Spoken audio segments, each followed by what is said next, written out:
깊어가는 가을 바람은 숲속 특유의 썩은 낙엽과 축축한 흙이 뒤섞인 서늘한 기운을 품고 내 얇은 재킷을 파고들었다. 마치 수많은 얼음 바늘이 피부를 찌르는 듯했다. 나는 팔짱을 낀 채 캠핑카의 차가운 금속 외벽에 등을 기댔다. 차 안에서는 내 남편 박진우가 짜증을 억누르며 으르렁거리는 소리가 들려왔다. 서윤서, 제발 좀 유치하게 굴지 마. 기껏 캠핑하러 와서까지 나랑 싸워야겠어? 제발 나 좀 조용히 내버려 둘 수 없어? 나는 멀리서 바람에 흔들리는 나뭇가지를 바라보며 아무 말도 하지 않았다. 이 다툼의 시작은 아주 사소했다. 그저 내가 그에게 왜 오후 내내 불안한 표정으로 휴대폰만 쳐다보냐고 물었을 뿐이다. 그는 마치 꼬리를 밟힌 고양이처럼 순식간에 나를 세웠다. 나를 향한 냉소적인 비아냥은 점점 나라는 사람 자체와 내 직업, 내 가족에 대한 전면적인 부정으로 번져갔다. 이것은 그가 최근 반년 동안 늘 사용하던 수법이었다. 히스테릭한 분노로 감추고 싶은 떳떳하지 못한 무언가를 덮으려는 것. 피곤해. 더는 싸우고 싶지 않아. 내 목소리는 담담했다. 문 좀 열어줘. 밖은 너무 추워. 차 문 안에 그는 몇 초간 침묵하더니 이내 차가운 비웃음 소리가 들려왔다. 그 웃음소리는 차문을 사이에 두고도 유난히 귀에 거슬렸다. 냉정해지는 거 좋아하잖아. 그럼 밖에서 실컷 냉정해져 보시지. 철컥 하는 소리와 함께 차문이 안에서 잠기는 소리가 들렸다. 심장이 쿵하고 내려앉았다. 이곳은 서울 시내에서 수십 킬로미터 떨어진 경기도 가평의 한적한 자연 휴양림. 밤이 깊어지자 바람 소리와 가끔 들려오는 이름 모를 새소리 외에는 인적이라곤 찾아볼 수 없었다. 그는 나를 이 황량한 교회에 버려두고 차 문을 잠가 버린 것이다. 나는 손잡이를 당겨보았지만 꿈쩍도 하지 않았다. 차 창문을 두드려 보았다. 텅 빈 밤 공기 속에서 그 소리는 유난히 둔탁하게 울렸다. 박진우 씨, 문 열어. 장난치지 마. 안에서는 아무런 대답도 없었다. 나는 그가 지금쯤 편안한 소파 좌석에 기대 앉아 보복심에 가득 찬 더이한 냉소를 짓고 있을 모습을 상상할 수 있었다. 발밑에서부터 한기가 스며 올라왔다. 밤바람보다 더 차가웠다. 우리는 결혼한 지 5년이 되었다. 초기의 상호 존중은 어느새 서로를 혐오하는 지경에 이르렀다. 나는 우리 사이에 무감각한 정과 책임감만이 남았다고 생각했다. 그런데 그가 나에게 이렇게나 유치하고 악독한 증오를 품고 있을 줄은 몰랐다. 나는 문을 여는 것을 포기하고 조금 떨어진 곳으로 걸어갔다. 주머니에서 휴대폰을 꺼내자 수신감도 안테나는 겨우 한 칸. 어둠 속에서 희미하게 깜빡이고 있었다. 경찰에 신고하고 싶지는 않았다. 그렇게 되면 우리 사이에 남은 마지막 체면마저 산산조각 날 테니까. 나는 그저 신호가 좀 더 잘 잡히는 곳을 찾아 친구에게 전화해 나를 데리러 와달라고 부탁하고 싶었다. 이 숨막히는 곳을 떠나고 싶었다. 내가 휴대폰을 든 채 허공의 신호를 부질없이 찾고 있을 때 화면이 갑자기 밝아졌다. 문자 메시지 한 통이었다.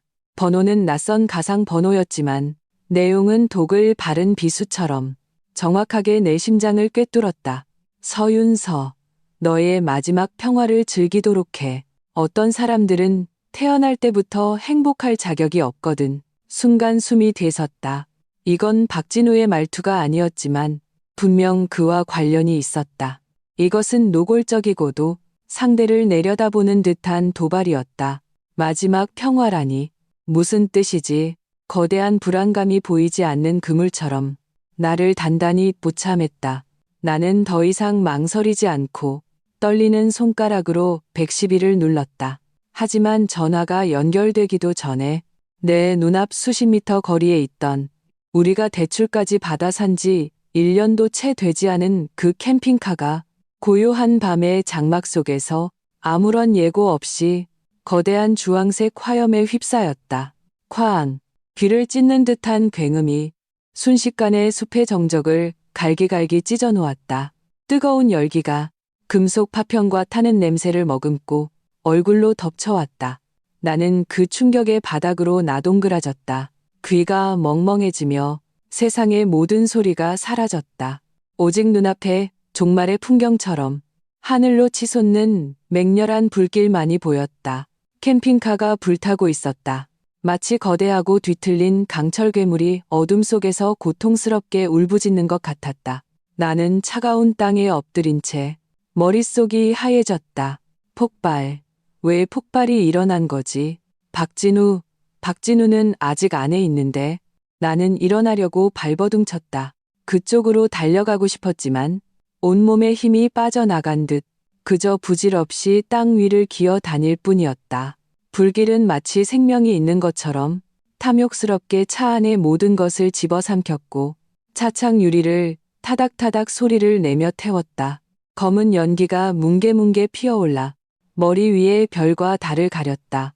얼마나 지났을까? 몇 분이었을 수도 혹은 한 세기였을 수도 있다.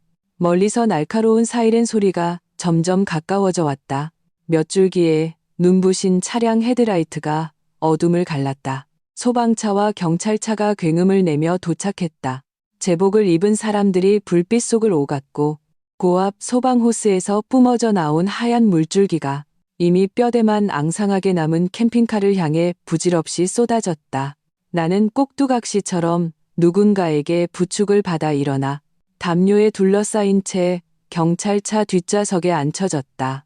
한 젊은 경찰관이 내게 따뜻한 물이 담긴 종이컵을 건네며 의례적으로 내 상황을 물었다. 나는 입을 열었지만 아무 소리도 낼 수 없었다. 그저 멍한 눈으로 점점 꺼져가며 검은 연기만 피어오르는 자네를 바라볼 뿐이었다. 이 여사님, 아니, 서윤서 씨. 좀 더 나이 들어 보이는 한 형사가 차창으로 다가왔다. 그는 수사수첩을 들고 있었고 미간을 굳게 찌푸리고 있었다. 저희가 파악한 바로는 사고 당시 차 안에는 남편이신 박진우 씨 한 분만 계셨던 게 맞습니까? 나는 무감각하게 고개를 끄덕였다. 그는 한숨을 쉬며 눈빛에 약간의 동정을 담았지만 목소리는 여전히 공무적인 무거움을 띠고 있었다. 안타깝게도 불길이 너무 거셌습니다. 저희가 방금 현장에서 형체를 알아볼 수 없을 정도로 불에 탄 두구의 시신을 발견했습니다. 두구? 내 심장이 보이지 않는 손에 꽉 움켜쥐어진 듯 순간 뺏어버렸다. 세상은 다시 한번 정적에 휩싸였다. 나는 그저 그 형사의 입술이 열렸다. 다쳤다 하는 것만 볼 수 있었다. 차 안에 남아있던 완전히 타지 않은 개인 소지품들을 통해 한 분은 남편이신 박진우 씨로 추정됩니다. 그는 잠시 말을 멈추고는 신중하게 단어를 고르는 듯했다. 그리고 다른 한 분은 그녀의 가방 안에서 주민등록증을 한 장 발견했습니다. 사망자는 김수진입니다. 김수진? 그 이름은 총알처럼 내 머릿속 마지막 혼돈을 산산조각 냈다. 김수진, 내 아주버님, 박진환 씨의 아내, 내 형님, 평소 온화하고 상냥하며 나긋나긋하게 말하던 지금쯤이면 수백 킬로미터 떨어진 시댁에서 아이를 돌보고 있어야 할 그 여자. 그녀가 왜 여기에 있는 거지? 왜 내 남편과 함께 깊은 밤 숲속에서 함께 불에 타 죽은 거지? 이 폭발한 캠핑카 안에서 낯선 이의 도발적인 문자 메시지, 너의 마지막 평화를 즐겨라는 그 한마디, 갑작스러운 폭발, 모든 것이 황당하고 비논리적인 조각들이 내 머릿속에서 미친 듯이 회전했다. 그리고 마침내 온몸을 얼어붙게 하고 피를 거꾸로 솟게 하는 하나의 윤곽으로 맞춰졌다. 내가 차 밖으로 쫓겨난 것은 단순한 부부 싸움 때문이 아니었다. 이 폭발은 어쩌면 전혀 사고가 아니었을지도 모른다. 병원의 영안실 복도는 눈이 시리도록 하신다. 공기 중에는 소독약과 포르말린이 섞인 역겨운 단내가 감돌았다. 나는 차가운 금속 의자에 앉아 이미 식어버린 종이컵을 손에 들고 있었다. 손끝에는 온기가 전혀 없었다. 복도 끝에서 소란스러운 발소리와 억지로 낮춘 듯한 울음소리가 점점 가까워져 왔다. 나는 고개를 들었다. 시어머니 최명숙 여사가 아주버님 박진환에게 반쯤 안기다시피 하여 비틀거리며 이쪽으로 달려오고 있었다. 최 여사의 얼굴은 비통함으로 가득했고 머리는 헝클어졌으며 눈가는 붉게 충혈되어 있었다. 하지만 그 흐릿한 눈에는 진정한 눈물 한 방울 보이지 않았다. 그녀는 마치 잘 짜인 비극을 연기하는 배우 같았다. 모든 동작과 흐느낌에는 과장된 연극성이 묻어났다. 어이구, 내 아들. 내 진우야. 어쩌다 이렇게 가버렸니? 이 어미는 이제 어찌 살라고. 그녀는 목 놓아 울부짖으면서도 곁눈질로 나를 잽싸게 훑어보았다. 그 눈빛에는 조금의 염려도 없이 오직 조급하고 노골적인 탐색만이 가득했다. 박진환의 표정은 더욱 복잡했다. 슬픔 속에는 쉽사리 눈치채기 힘든 초조함과 맹렬함이 섞여 있었다. 그는 최 여사를 부축해 내 앞에 멈춰서서는 칼날 같은 시선으로 내 몸을 훑었다. 마치 어떤 허점을 찾으려는 듯이. 나는 움직이지도 말하지도 않았다. 그저 조용히 그들을 바라볼 뿐이었다. 엄청난 비극 앞에서 내 뇌는 오히려 비정상적으로 냉정한 감모드로 들어갔다.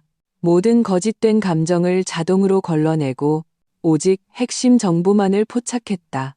최 여사는 몇 번 더 울부짖다가 내가 아무 반응이 없자 울음소리가 점점 잦아들었다.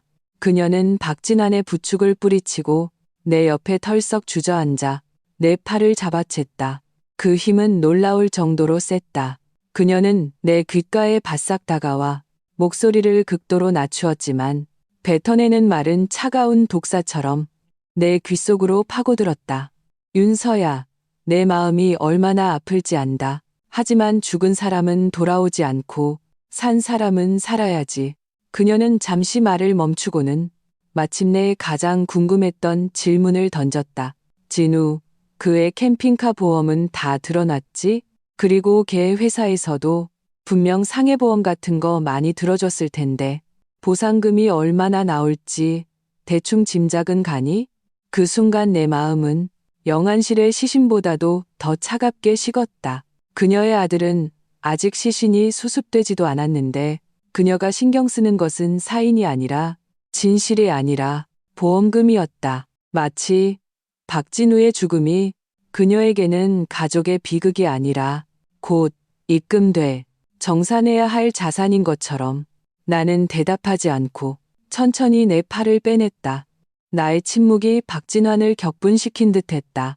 그는 한 걸음 다가와 나를 내려다보며 쏘아붙였다.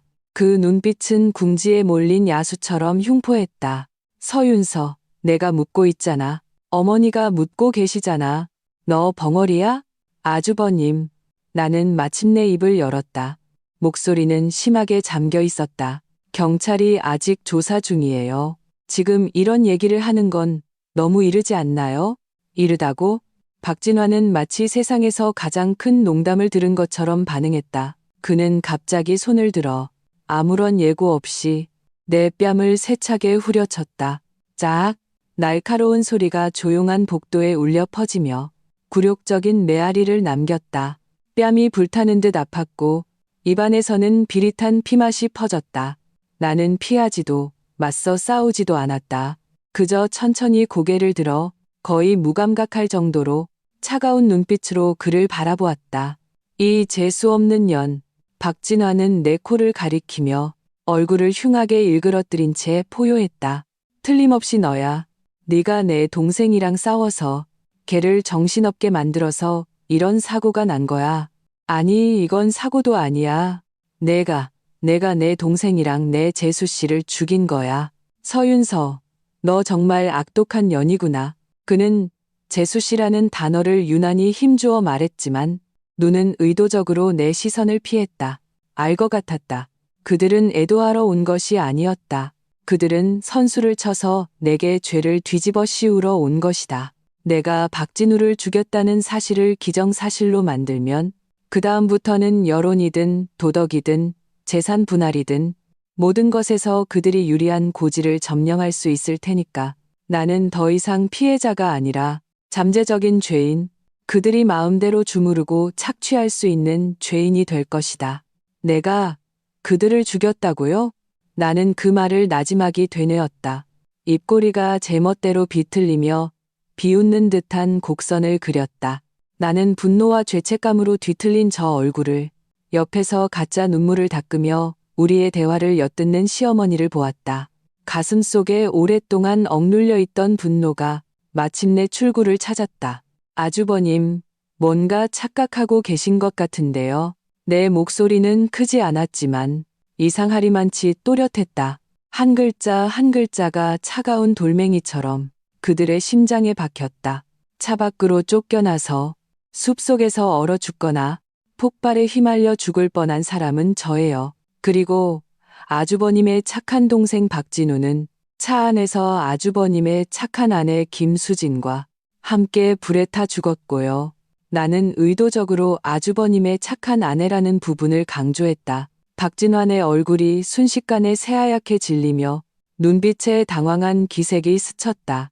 그는 내가 이렇게 침착하게, 이렇게 직접적으로 그 얇은 위선의 막을 찢어버릴 줄은 몰랐던 모양이다.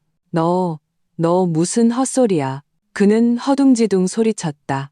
수진이가 왜 우리 집 캠핑카에 그런가요? 나는 차갑게 말을 받았다. 저도 정말 알고 싶네요. 그리고 왜 제가 차 문 밖으로 쫓겨나자마자 익명의 협박 문자를 받았는지도요. 왜 멀쩡하던 캠핑카가 갑자기 폭발했는지도 궁금하고요. 아주버님, 어머님, 이 사건 처음부터 끝까지 뭔가 기이하다고 생각하지 않으세요? 내 시선은 박진환의 얼굴에서 천천히 최 여사의 얼굴로 옮겨갔다. 그녀는 가짜 울음을 멈추고 흐릿한 눈에는 의심과 경계심이 가득했다.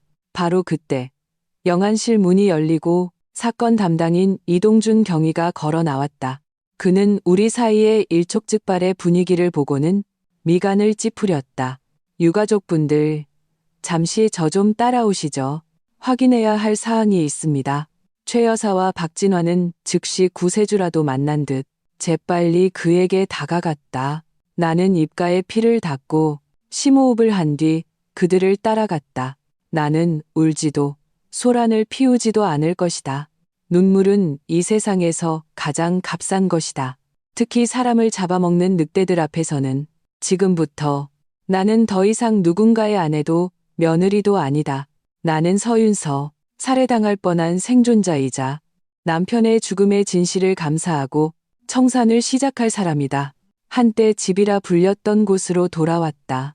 문을 열자 박진우에게서 나던 희미한 담배 냄새와 방향제가 섞인 익숙한 향기가 코를 찔렀다. 속이 울렁거렸다. 나는 문을 닫고 차가운 문에 등을 기댄 채 바닥에 주저앉았다. 이곳의 모든 것은 우리가 떠날 때의 모습 그대로였다. 현관에는 박진우가 벗어놓은 구두가 아무렇게나 놓여 있었고 거실 탁자 위에는 그가 읽다만 경제 잡지가 펼쳐져 있었다.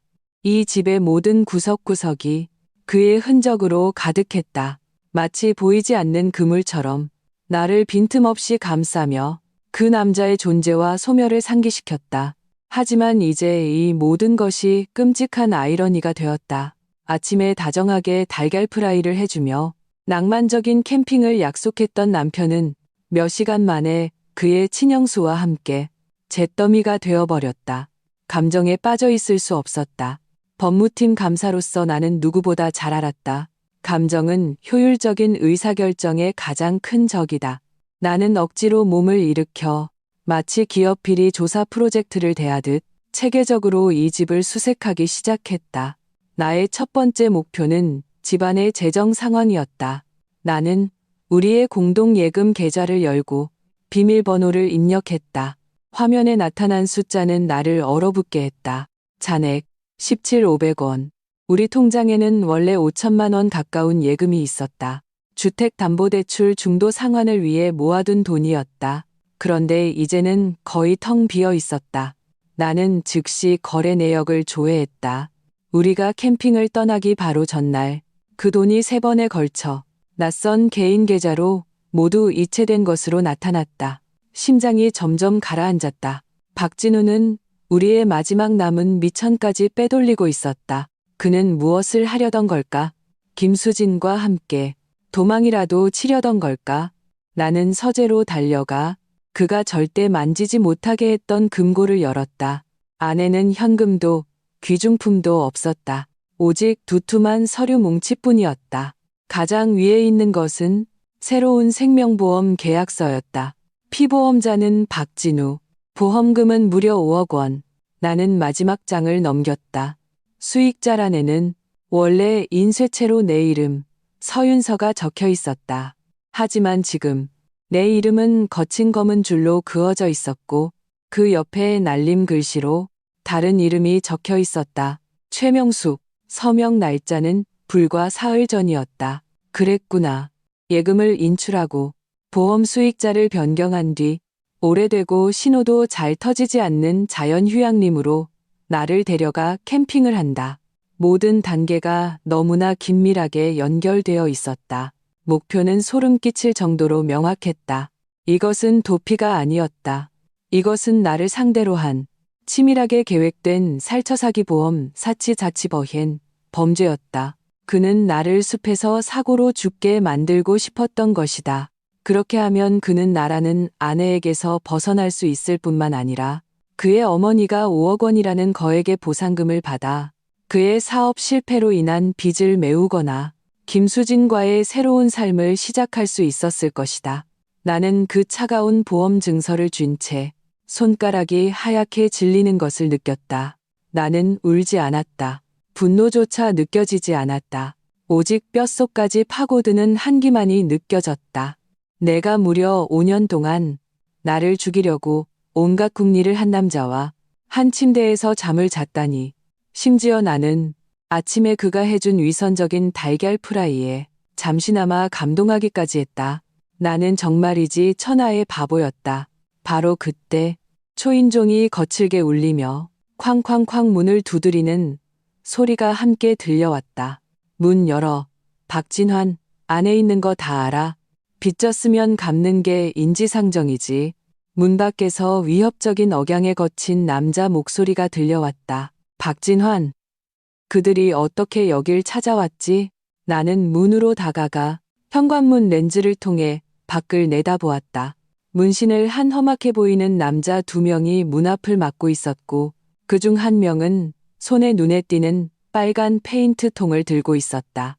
나는 문을 열지 않고 문을 사이에 둔 채 차갑게 물었다. 누구 찾으세요? 박진환 찾는다. 걔 동생 박진우가 보증인이야. 이제 박진우가 죽었으니 그 빚은 당연히 그 마누라가 갚아야지. 문 밖의 남자가 험악하게 말했다. 머릿속이 윙 하고 울렸다. 박진환이 거액의 도박 빚을 졌고 박진우가 그 보증인이었다. 나는 이 사실을 전혀 몰랐다. 박진우는 내게 단 한마디도 한 적이 없었다. 얼마나 빚졌는데요? 내 목소리는 메말라 있었다. 얼마 안 돼. 원금의 이자까지 합쳐서 1억 5천만 원 정도. 남자는 문 밖에서 비웃었다. 곱게 말할 때 돈 내놔. 안 그러면 내 이 예쁜 문에다 그림 좀 그려야 할 테니까. 1억 5천만 원. 예금은 텅 비었고 거액의 보증 채무까지 떠안게 되었다. 그리고 수익자가 내가 아닌 거액의 보험 증서까지. 모든 단서가 이 순간 마침내 하나의 완전하고 명확한 사슬로 연결되었다. 박진환은 도박 빚을 지고 갚을 능력이 없게 되자 이 좋은 형제는 함께 이 살처사기 보험 음모를 꾸민 것이다. 박진우가 실행을 맡고 박진환은 아마도 뒤에서 계획을 짜고 심지어 김수진의 존재를 알면서도 한몫 챙길 준비를 한 공범이었을 것이다. 다만 그들이 1000번 만번 계산해도 예상하지 못했던 것은 그 조잡한 폭발 장치가 미리 터져버려 실수로 그 탐욕스러운 정부와 함께 황천길로 가버린 것이리라. 나는 문에 기댄 채 소리 없이 웃었다. 웃다 보니 눈가가 메말라 아파왔다. 나는 거실 벽에 걸린 거대한 웨딩 사진을 보았다. 사진 속 박진우는 온화하게 웃고 있었고 나는 그의 곁에 기대어 미래에 대한 희망으로 가득 찬 눈을 하고 있었다. 그것은 우리 사랑의 가장 아름다운 증거였다. 지금 그것은 마치 정교하게 꾸며진 영정 사진처럼 보였다. 나는 다가가 망설임 없이 그 눈에 거슬리는 웨딩 사진을 벽에서 떼어내어 바닥에 뒤집어 놓았다. 감사 프로젝트의 첫 번째 단계, 현장 실사와 자료 수집은 완료되었다. 결론은 이것은 사고가 아니라 실패한 살인이라는 것이다. 다음 두 번째 단계는 목표를 확정하고 자산을 정리한 뒤 이 음모에 가담한 모든 자들에게 죽음보다 더 고통스러운 대가를 치르게 하는 것이다. 다음 날 오전, 나는 고등학교 동창인 이동준에게서 전화를 받았다. 그는 지금 시경 형사과 경위였고 이번 폭발 사건을 마침 그가 담당하고 있었다. 윤서야, 지금 괜찮아? 개인적으로 알려줄 게 좀 있어서. 전화기 너머로 들려오는 그의 목소리는 언제나처럼 차분했고 사람을 안심시키는 힘이 있었다. 우리는 경찰서 근처 한 카페에서 만났다. 그는 사복 차림이었고 미간에는 피곤한 기색이 역력했지만 눈빛은 여전히 날카로웠다. 힘내라. 그는 내게 따뜻한 커피 한 잔을 건네며 간단하고 직접적으로 말을 꺼냈다. 나는 커피를 받아들었다. 손끝에서 온기가 전해졌지만 마음속 한기를 몰아내지는 못했다. 고마워. 말해봐. 무슨 단서라도 찾았어? 나는 의미 없는 안부의 시간을 낭비하고 싶지 않았다. 이동준은 나를 보며 눈빛에 놀라움이 스쳤다. 내가 이렇게 평온할 수 있다는 사실에 놀란 듯했다. 그는 고개를 끄덕이고는 가방에서 투명한 증거물 봉투를 꺼냈다. 안에는 약 포장지처럼 보이는 몇 조각의 까맣게 탄 잔해가 들어있었다. 이건 캠핑카 잔해의 침실 구역에서 발견된 거야. 기술적으로 복원해 본 결과 임산부 전용 엽산제 같은 거였어. 그는 증거물 봉투를 내 앞으로 밀며 내 눈을 뚫어지게 쳐다보았다. 윤서야, 단도직입적으로 물을게. 너 임신했니? 심장이 쿵 하고 내려앉았다. 나는 곧바로 고개를 저었다. 아니, 우리 몇 년 동안 임신 준비했지만 성공하지 못했어. 그렇다면 말이 되지. 이동준은 증거물 봉투를 거두며 표정이 더욱 굳어졌다. 부검이가 김수진의 시신을 1차 검안했는데 임신 3개월 가까이 된 것으로 확인됐어. 형님, 김수진이 임신했다고? 그런데 캠핑카에서 발견된 것은 임산부용 엽산제였다. 이것은 그녀가 이 캠핑카 안에서 심지어 박진우의 곁에서 이 약을 복용했을 가능성이 높다는 것을 의미했다. 이 아이는 누구의 아이일까? 답은 명백했지만 동시에 역겨울 정도로 황당했다. 그리고 이동준이 말을 이었다. 현장 감식에서 중대한 돌파구가 있었어. 캠핑카 하부의 가스관, 밸브 연결부에서 인위적인 파손 흔적을 발견했어. 누군가 공구로 연결부를 살짝 풀어놔서 주행 중에 가스가 서서히 누출된 거야. 밀폐된 차 안 공간이 가스로 가득 차게 되고 담뱃불이나 전자제품 스위치를 켜는 것 같은 작은 불꽃만으로도 엄청난 폭발을 일으킬 수 있지. 인위적인 파손. 나는 나지막이 되뇌었다. 이미 짐작은 했지만 동준의 입을 통해 확인하니 다시 한번 등골이 오싹해졌다. 만약 내가 차 밖에 갇혀있지 않았다면 지금의 나는 그 잿더미의 일부가 되어 있었을 것이다. 수법으로 보아 매우 은밀해. 범인은 캠핑카 구조를 잘 알고 있었고 명백한 흔적을 남기고 싶어 하지 않았어. 사고로 위장하려 한 거지. 이동준의 검지가 가볍게 테이블을 두드렸다. 윤서야, 박진우가 최근에 누군가에게 원한을 산 일은 없어? 아니면 뭔가 이상한 행동은? 내 머릿속에는 박진우의 최근 몇 달간의 이상 행동이 빠르게 스쳐 지나갔다. 그는 잦은 출장을 가기 시작했고 돌아올 때마다 유난히 흥분해 있었지만 내게는 얼버무리곤 했다. 그는 돈을 씀씀이가 커졌지만 자금 출처를 설명하지 않았다. 그는 내게 사사건건 트집을 잡으며 끊임없이 싸움을 걸었다. 마치 어떤 결별을 위해 핑계를 찾는 사람처럼. 최근에 확실히 이상하긴 했어.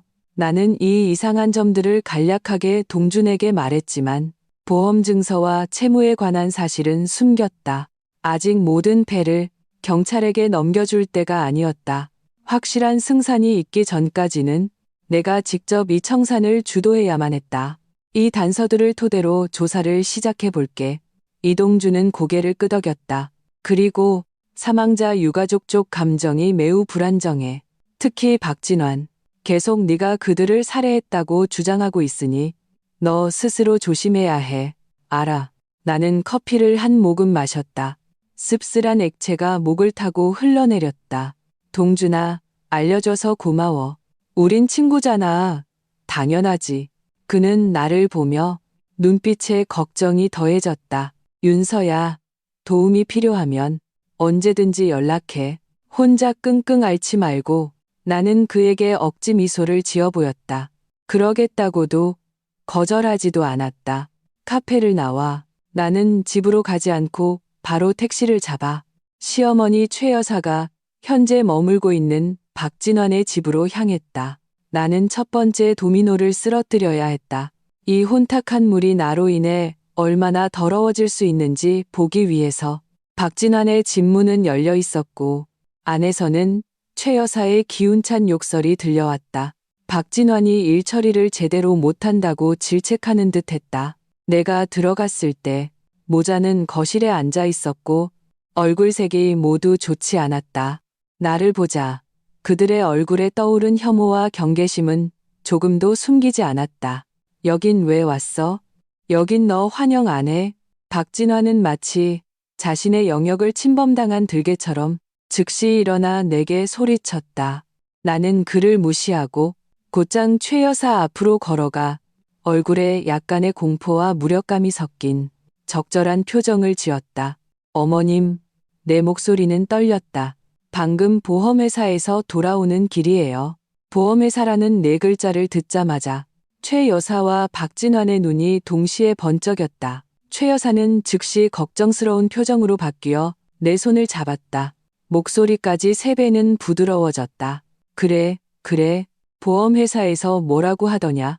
그 5억 원은 언제쯤 받을 수 있대? 나는 고개를 숙이고 손가락을 세게 비틀며 말하기 곤란한 듯한 모습을 보였다. 어머님, 보험회사에서 일이 좀 복잡해졌다고 해요. 복잡해? 뭐가 복잡해? 사람이 죽었으면 보상하는 게 당연한 거 아니야? 박진환이 참지 못하고 끼어들었다. 이번 사고가 너무 기이하대요. 폭발도 있었고 2명이나 죽었고 경찰도 수사에 착수했고요. 나는 고개를 들어 무지한 걱정이 가득한 눈빛으로 말했다. 경찰의 최종 수사 결과가 나오기 전까지는 모든 보상 절차가 중단된대요. 그리고 박진우 씨가 생전에 재정 상황에 대해서도 심사하고 있대요. 만약 고의로 보험 사기를 치려 한 혐의가 발견되면 한 푼도 못 받을 뿐만 아니라 법적 책임까지 물을 수 있대요. 나는 일부러 말을 흐리며 보험 사기라는 단어를 가볍게 던졌다. 그리고 그들 모자의 반응을 자세히 관찰했다. 최 여사의 얼굴이 휙하고 하얗게 질리며 눈빛에 미세한 당황함이 스쳤다.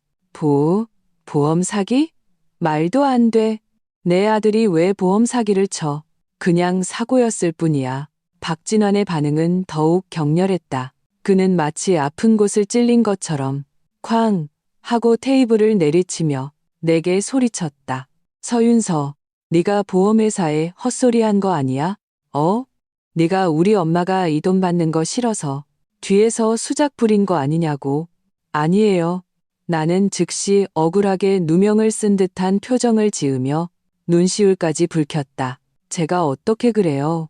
저는 그냥 경찰이 제게 물었던 말을 그대로 전했을 뿐이에요. 저도 빨리 돈 받고 싶어요. 안 그러면 아주버님 빚은 어떡해요? 그 사람들이 매일같이 찾아와서 소란 피우는데 저도 무섭단 말이에요. 나는 교묘하게 박진환의 채무 문제를 끌어들여 우리가 지금 한 배를 탄 사람이라는 것을 상기시켰다. 역시나 채무 이야기가 나오자 박진환의 기세는 순식간에 꺾였다. 그는 초조하게 거실을 서성거리며 입으로 무언가를 계속 중얼거렸다. 최 여사는 나를 뚫어지게 쳐다보았다. 그 흐릿한 눈에는 의심과 신문이 가득했다. 마치 내 말의 진위를 판단하려는 듯이. 나는 그들이 혼란스러워하고 조급해지기를 바랐다. 한 명은 빚을 메울 돈을 애타게 기다리고 있고, 한 명은 탐욕스럽고 돈에 목숨을 건다. 그들이 가장 손쉽게 얻을 수 있다고 생각했던 거대한 이익이 갑자기 요원해지고 심지어 파멸을 가져올 수 있다는 것을 알게 되었을 때 그들의 취약한 신뢰 동맹은 반드시 균열이 생길 것이다. 어머님, 아주버님, 나는 적절한 시점에 평범한 주부의 연약함과 의존성을 드러냈다. 이제 어떡 하면 좋아요? 경찰 쪽에서 뭔가 밝혀내면 어쩌죠? 우리 변호사라도 찾아가서 물어봐야 하는 거 아닐까요? 나의 제안은 마치 바늘처럼 그들이 억지로 유지하던 평정심의 풍선을 정확하게 찔렀다. 박진환과 최 여사는 서로를 쳐다보았다. 서로의 눈에는 의심과 불안이 가득했다. 나는 알았다. 나의 첫 번째 도미노는 확실하게 쓰러졌다. 이제 나는 조용히 기다리기만 하면 된다. 탐욕과 어리석음이 불러일으킨 이 내분이 어떻게 전개될지를. 박진환의 집에서 나와 나는 잠시도 머뭇거리지 않고 바로 택시를 타고 나만의 오피스텔로 돌아갔다. 박진우와 함께 살던 그 집은 이제 나에게 거짓과 위험으로 가득 찬 증거 현장이었다. 나는 다시는 쉽게 그곳에 발을 들여놓지 않을 것이다. 내 오피스텔은 크지 않지만 모든 공간을 내 손으로 직접 꾸며 나만의 분위기로 가득 채웠다. 이곳이야말로 나의 안전지대, 나의 작전 지휘소였다. 나는 문을 안에서 잠그고 커튼을 친 뒤 어둡고 조용한 공간에 나 자신을 고립시켰다. 그리고 방습함에서 박진우가 거의 사용하지 않아 폐기 직전이었던 오래된 노트북 컴퓨터와 백업이라는 라벨이 붙은 외장 하드를 꺼냈다. 이것은 나의 직업적 습관이었다. 법무팀 감사로서 나는 어떤 전자데이터든 순식간에 사라질 수 있다는 것을 알았다.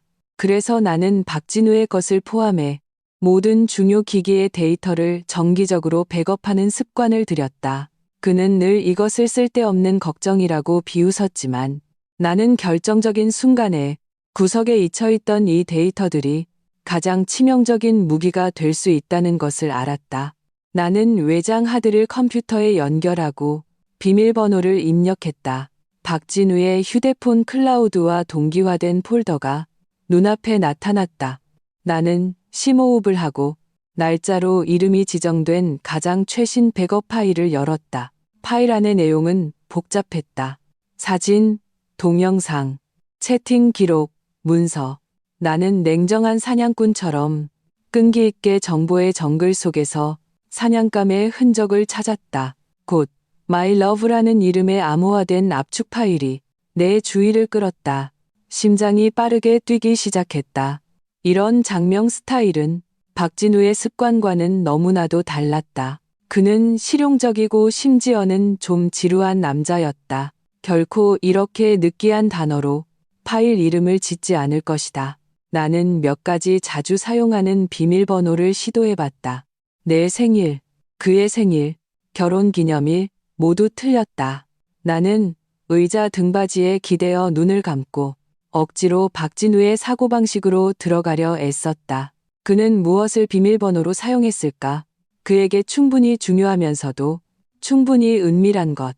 문득 한 날짜가 머릿속을 스쳐 지나갔다. 김수진의 생일. 언젠가 아주버님네 가족과 함께 식사할 때 박진우가 무심코 내뱉은 적이 있었다. 내 생일보다 형수님 생일을 더 잘 기억한다고. 당신아는 그것 때문에 삐졌었고 그는 그저 다 한 가족인데 그냥 기억하는 거라고 얼버무렸었다. 나는 눈을 뜨고 키보드 위에서 재빨리 그 숫자를 입력했다. 탁! 압축 파일이 소리를 내며 풀렸다.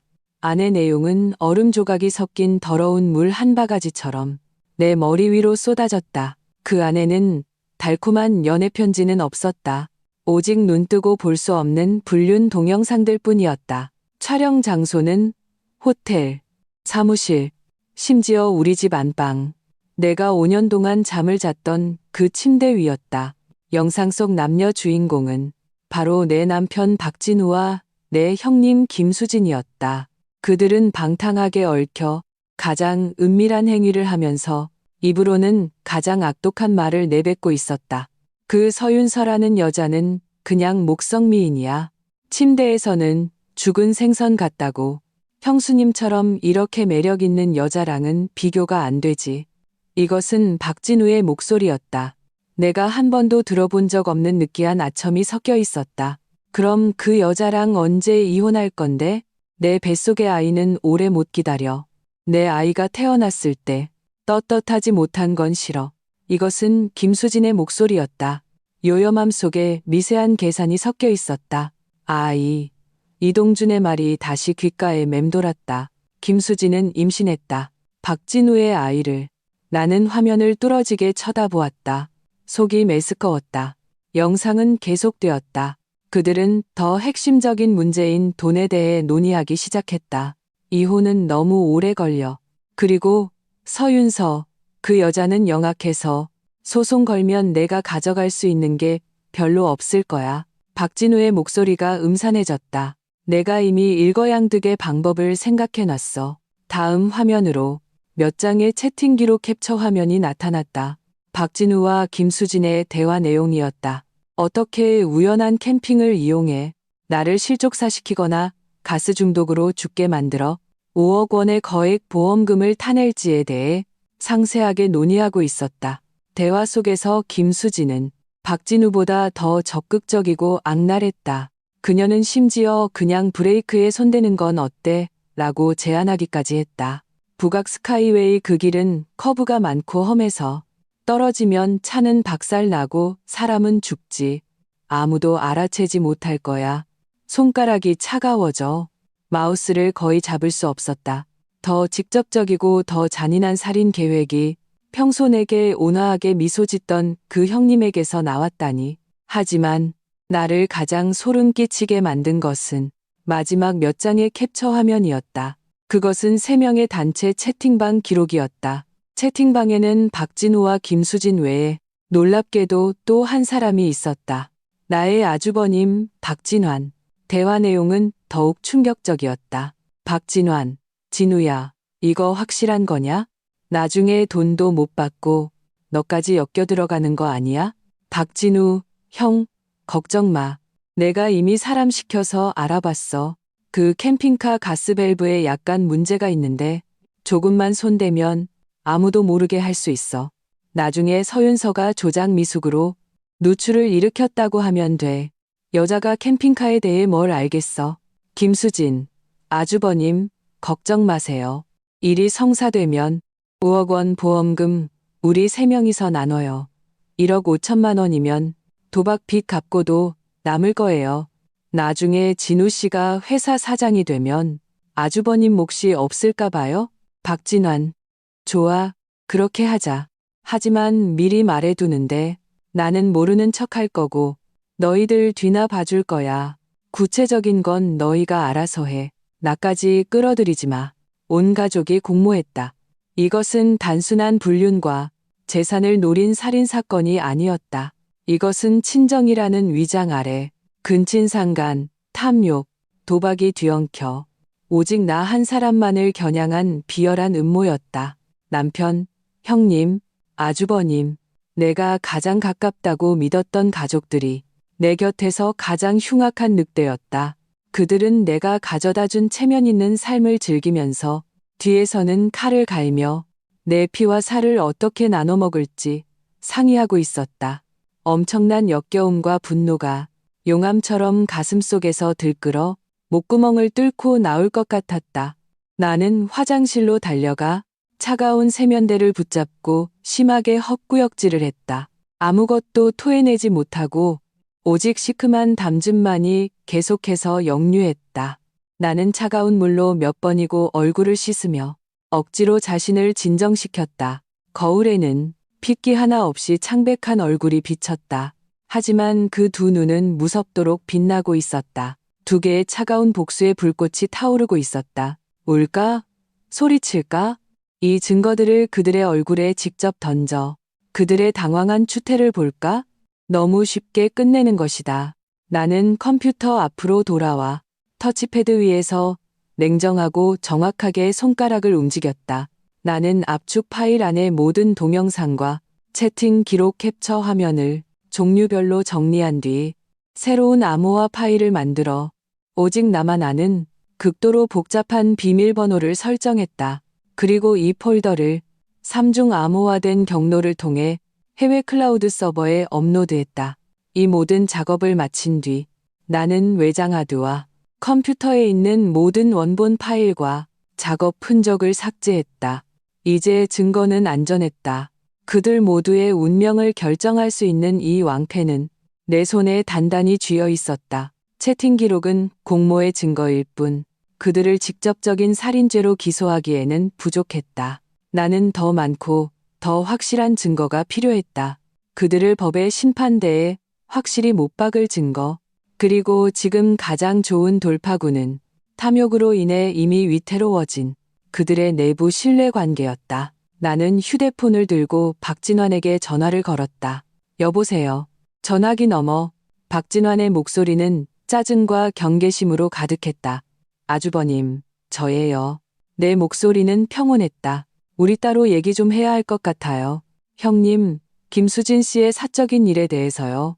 전화기 저편에 박진환은 잠시 침묵했다. 경계하며 물었다. 무슨 사적인 일? 난 그 여자랑 할 얘기 없어. 죽은 사람에 대해 왈가왈부하지 마. 쓸데없는 짓 할 생각 마. 그의 말투는 강경했지만 나는 숨겨진 긴장감을 느낄 수 있었다. 자신의 아내의 사적인 일에 전혀 관심이 없는 남편. 그 자체로 이상한 일이었다. 아주버님, 정말 할 얘기 없으시겠어요? 나는 말투를 늦추며 목소리에 희미한 연민을 담았다. 예를 들어 형님이 밖에서 특별히 친하게 지내는 친구가 있었는지 아니면 아주버님 모르게 가지고 있던 재산은 없었는지 같은 거요. 나는 일부러 말을 모호하게 하여 마치 잔잔한 호수에 돌멩이를 던져 일어날 파문을 관찰하려는 듯했다. 너 씨발 지금 무슨 소리 하는 거야? 박진환은 예상대로 격분했다. 목소리가 갑자기 높아졌다. 서윤서, 경고하는데 여기서 그런 식으로 죽은 사람 모욕하지 마. 모욕이라니요? 나는 가볍게 웃었다. 그 웃음소리는 차갑고 맑았다. 아주버님, 일단 화내지 마세요. 저는 그냥 방금 박진우 씨 유품을 정리하다가 아주 재미있는 걸 발견해서요. 예를 들면 형님 김수진 씨 개인 명의로 개설된 2천만 원짜리 펀드 계약서 같은 거요. 그냥 궁금해서요. 전업주부인 형님이 어디서 이런 비자금을 만드셨을까 하고요. 이 2천만 원은 내가 이전에 본 채팅 기록에서 박진우가 김수진에게 약속한 계약금을 토대로 꾸며낸 것이었다. 나는 박진환 같은 도박꾼이 돈에 대해 얼마나 민감한지 잘 알고 있었다. 역시나 전화기 저편의 숨소리가 순식간에 거칠어졌다. 2천만 원? 펀드 계약서? 어딨어? 나한테 보여줘. 그의 목소리에서는 분노가 탐욕과 의심으로 바뀌어 있었다. 물론 보여드릴 수 있죠. 내 목소리는 여전히 평온했다. 마치 악마의 속삭임처럼. 하지만 이걸 보기 전에 우리는 아마 다른 더 중요한 문제에 대해 먼저 얘기해야 할 것 같은데요. 무슨 문제? 형님 뱃속에 있던 그 아이요. 나는 한 글자 한 글자 또렷하게 말했다. 아주버님, 부검 결과가 나왔어요. 형님은 임신 3개월이었대요. 이 사실 알고 계셨어요? 전화기 저편은 죽음 같은 정적에 휩싸였다. 나는 심지어 박진환의 얼굴에 지금쯤 어떤 다채로운 표정이 펼쳐지고 있을지 상상할 수 있었다. 충격, 분노, 굴욕, 마치 뒤엎어진 물감통처럼. 한참이 지나서야 그는 이 사이로 몇 마디를 겨우 내뱉었다. 뭐라고? 형님은 임신한 채로 아주버님의 친동생과 함께 제 캠핑카에서 죽었다고요. 나는 가장 잔인한 사실을 가장 평담한 어조로 진술했다. 한 글자 한 글자가 무거운 망치처럼 그의 자존심을 흔흔히 내리쳤다. 아주버님, 궁금하지 않으세요? 이 아이가 도대체 누구의 아이인지. 박진우는 왜 유부녀에게 2천만 원이나 줬을까요? 이 돈이 입막음용이었을까요? 아니면 양육비였을까요? 서윤서. 박진환의 포효가 내 귀청을 찢을 듯했다. 그것은 자존심이 완전히 짓밟힌 후에 무력한 분노였다. 너 기다려. 내가 당장 갈 테니까. 똑바로 말해. 좋아요. 기다릴게요. 나는 전화를 끊고 입가에 차가운 미소를 지었다. 나는 알았다. 박진환이라는 이 말은 내가 성공적으로 활성화시켰다.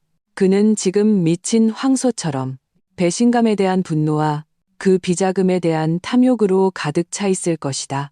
그는 모든 것을 무릅쓰고 확인하려 들 것이고 물어뜯으려 할 것이다. 그리고 그의 첫 번째 공격 대상은 필연적으로 가장 많은 내막을 알고 있으며 현재 그의 유일한 동맹인 그의 어머니 최명숙일 것이다. 나는 오피스텔에서 그를 기다리지 않고 느긋하게 짐을 챙기고 옷을 갈아입은 뒤 바로 우리 집 그 아파트로 향했다. 그곳이야말로 이 멋진 연극이 상연되기에 가장 적합한 무대였다. 내가 열쇠로 문을 열자마자 거실에서 시어머니 최 여사의 날카로운 욕설이 들려왔다.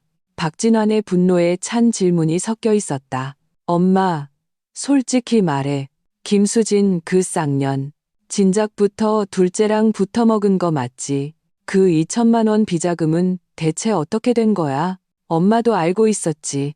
너희들 다 짜고 나 속인 거 아니야. 너 무슨 헛소리야. 최 여사의 목소리도 분노로 가득했다. 내 동생은 죽었는데 너는 아직도 돈 몇 푼 때문에 걔를 의심해. 너 사람 맞아? 2천만 원은 분명 김수진이 모은 돈일 거야. 너랑 무슨 상관이야. 상관없다니. 내가 걔 남편이야. 걔 돈은 내 돈이고 이제 걔가 죽었으니 그 돈도 당연히 내 것이 되어야지. 박진환의 논리는 강도 같고 파렴치했다. 나는 현관 벽에 기댄 채 그들을 방해하지 않고 조용히 듣고만 있었다. 나는 심지어 흥미롭게 신발장에서 녹음기를 꺼내 녹음 버튼을 눌렀다. 이 개싸움은 내가 예상했던 것보다 훨씬 더 흥미진진했다. 꿈깨. 수진이 돈이랑 진우 보험금은 다 우리 박씨 집안 거야. 너처럼 집안 말아먹는 놈이랑은 상관없어. 최 여사의 편애와 편협함이 여실히 드러났다. 그래, 이 늙은 여편네야. 둘째 때문에 친손자도 버리시겠다? 김수진 뱃속에 있는 애 내 새끼였다고. 박진환은 다급한 나머지 나조차도 예상치 못한 엄청난 비밀을 외쳤다. 나는 녹음기를 쥔 손을 꽉 쥐었다. 김수진 뱃속의 아이가 박진환의 아이라니. 이 대체 어떻게 된 일이지? 박진환의 김수진 뱃속에 있는 애 내 새끼였다고. 라는 외침은 마치 천둥처럼 혼란스러운 거실에 터져 나왔다. 격렬하게 다투던 최 여사마저 순간 입을 다물었다. 나도 그 자리에 얼어붙었다. 녹음기를 쥔 손가락이 충격으로 미세하게 떨렸다. 이 막장 드라마의 복잡성은 내 상상을 훨씬 뛰어넘었다. 김수진은 박진우와 불륜 관계였는데 뱃속의 아이는 아주버님 박진환의 아이라니. 이 관계는 터무니없을 정도로 엉망진창이었다. 거실은 기이한 정적에 휩싸였다. 오직 형제 두 사람의 거친 숨소리만 들렸다. 너 무슨 정신 나간 소리야. 최 여사가 가장 먼저 정신을 차렸다. 목소리는 날카롭게 찢어질 듯했고 믿고 싶지 않은 공포가 묻어났다. 그 애가 어떻게 내 애야. 수진이는 계속 둘째랑. 박진환은 처절한 냉소를 터뜨렸다. 그 웃음소리에는 우롱당한 분노와 절망이 가득했다. 엄마는 정말 둘째가 뭐 좋은 놈인 줄 알아? 걔는 진작부터 수진이가 내 아이를 임신한 걸 알고 있었어. 걔가 나한테 말했어. 수진이만 자기랑 이 연극을 해주면 일이 끝난 뒤에 내 도박 빚도 갚아주고 우리 모자에게 돈 한몫 챙겨줘서 멀리 떠나게 해주겠다고. 그는 그냥 수진이 배를 빌려서 알도 못 낳는 닭 같은 서윤서를 떨쳐내고 싶다고 했어. 나는 차가운 벽에 기댄 채 현기증을 느꼈다. 그들의 더러운 계획 속에서 나는 단지 살해와 보험 사기의 대상일 뿐만 아니라 불임이라는 꼬리표가 붙어 마음대로 희생될 수 있는 도구였다. 그리고 김수진은 박진우의 정부이자 박진환 아이의 어머니였다. 그녀는 이 음모에서 도대체 어떤 역할을 맡았던 것일까? 협박당한 불쌍한 존재였을까? 아니면 똑같이 탐욕스러운 도박꾼이었을까? 이럴 리가 없어. 최 여사도 이 복잡하게 얽힌 관계에 정신이 나간 듯 중얼거렸다. 진우가 걔가 왜 그런 짓을? 왜긴 왜야. 돈 때문에, 회사 때문에, 엄마 그 보물 같은 작은 아들이 모든 걸 완전히 장악하려고 그랬지. 박진화는 마치 갇힌 짐승처럼 거실을 오갔다. 눈의 핏발은 점점 더 심해졌다. 이제 잘 됐네. 둘 다 죽어버렸어. 어이없이 죽어버렸다고. 내 아들도 없어지고 그 5억 원 보험금도 이제 시발 어떻게 될지 몰라. 엄마, 말해봐. 이 빚을 이제 어떻게 계산해야 돼? 나는 이 모든 것을 냉정하게 녹음했다. 이 내부는 이미 전체 음모의 가장 핵심적이고 가장 추악한 부분을 드러내기 시작했다. 나는 녹음기를 끄고 감정을 정리한 뒤 마치 방금 집에 도착한 여주인처럼 멍하고 지친 표정으로 현관에서 걸어 들어갔다. 아주버님, 어머님, 무슨 일로 싸우세요? 나의 등장은 순식간에 거실의 경직된 분위기를 깨뜨렸다. 박진환과 최 여사는 마치 놀란 야수처럼 동시에 적애와 신문이 가득한 눈빛으로 나를 쳐다보았다. 박진환의 눈빛은 특히 흉악했다. 그는 몇 걸음 만에 내게 달려와 내 팔을 잡아챘다. 그 힘은 거의 내 뼈를 부러뜨릴 것 같았다. 서윤서, 너 방금 밖에서 얼마나 엿들은 거야? 뭘 들었어? 나는 아픔에 미간을 찌푸리면서도 얼굴에는 무고하고 겁먹은 표정을 지었다. 아주버님, 아파요. 방금 돌아왔는데 두 분이 싸우시는 소리를 들었어요. 저는 아무것도 못 들었어요. 나의 약한 모습과 부정은 박진환의 경계심을 누그러뜨리지 못했다. 그는 내 눈을 뚫어지게 쳐다보며 마치 내 표정에서 진위를 가려내려는 듯했다. 바로 그때 주머니에 넣어둔 휴대폰이 때 아닌 소리를 냈다. 나는 박진환의 손을 뿌리치고 휴대폰을 꺼냈다.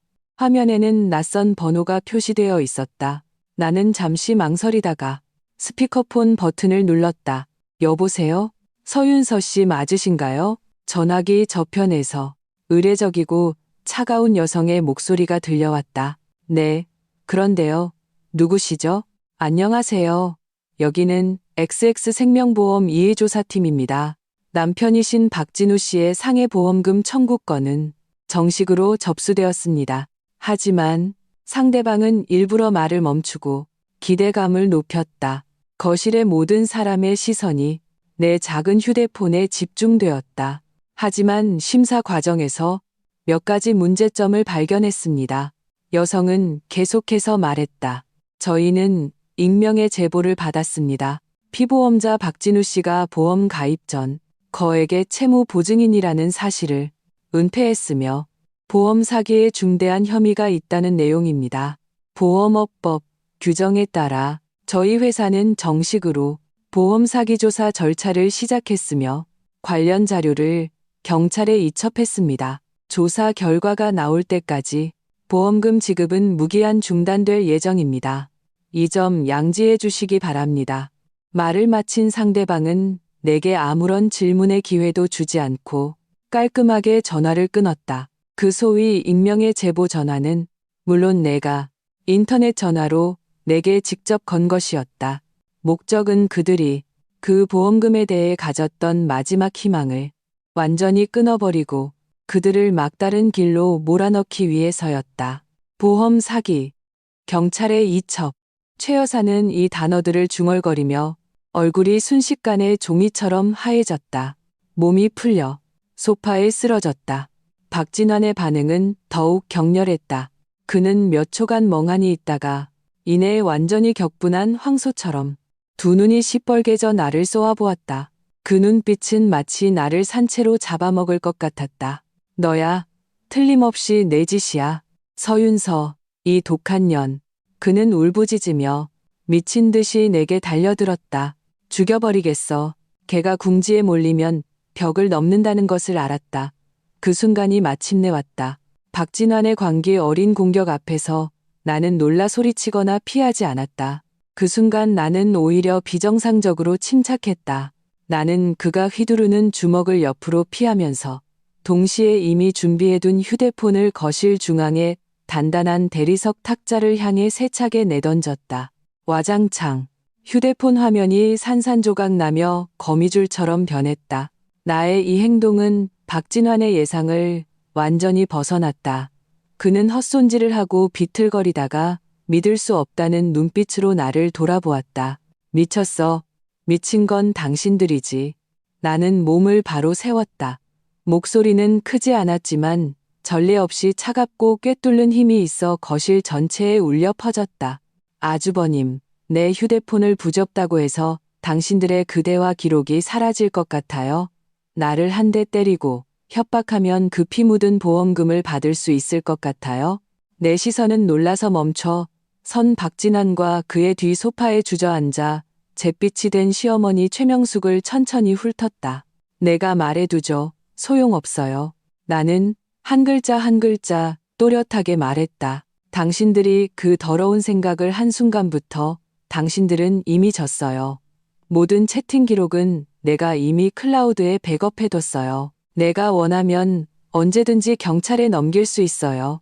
그렇게 하지 않은 건 단지 박씨 집안의 마지막 체면이라도 남겨주고 싶어서였어요. 체면? 박진환은 마치 세상에서 가장 큰 농담을 들은 듯 했다.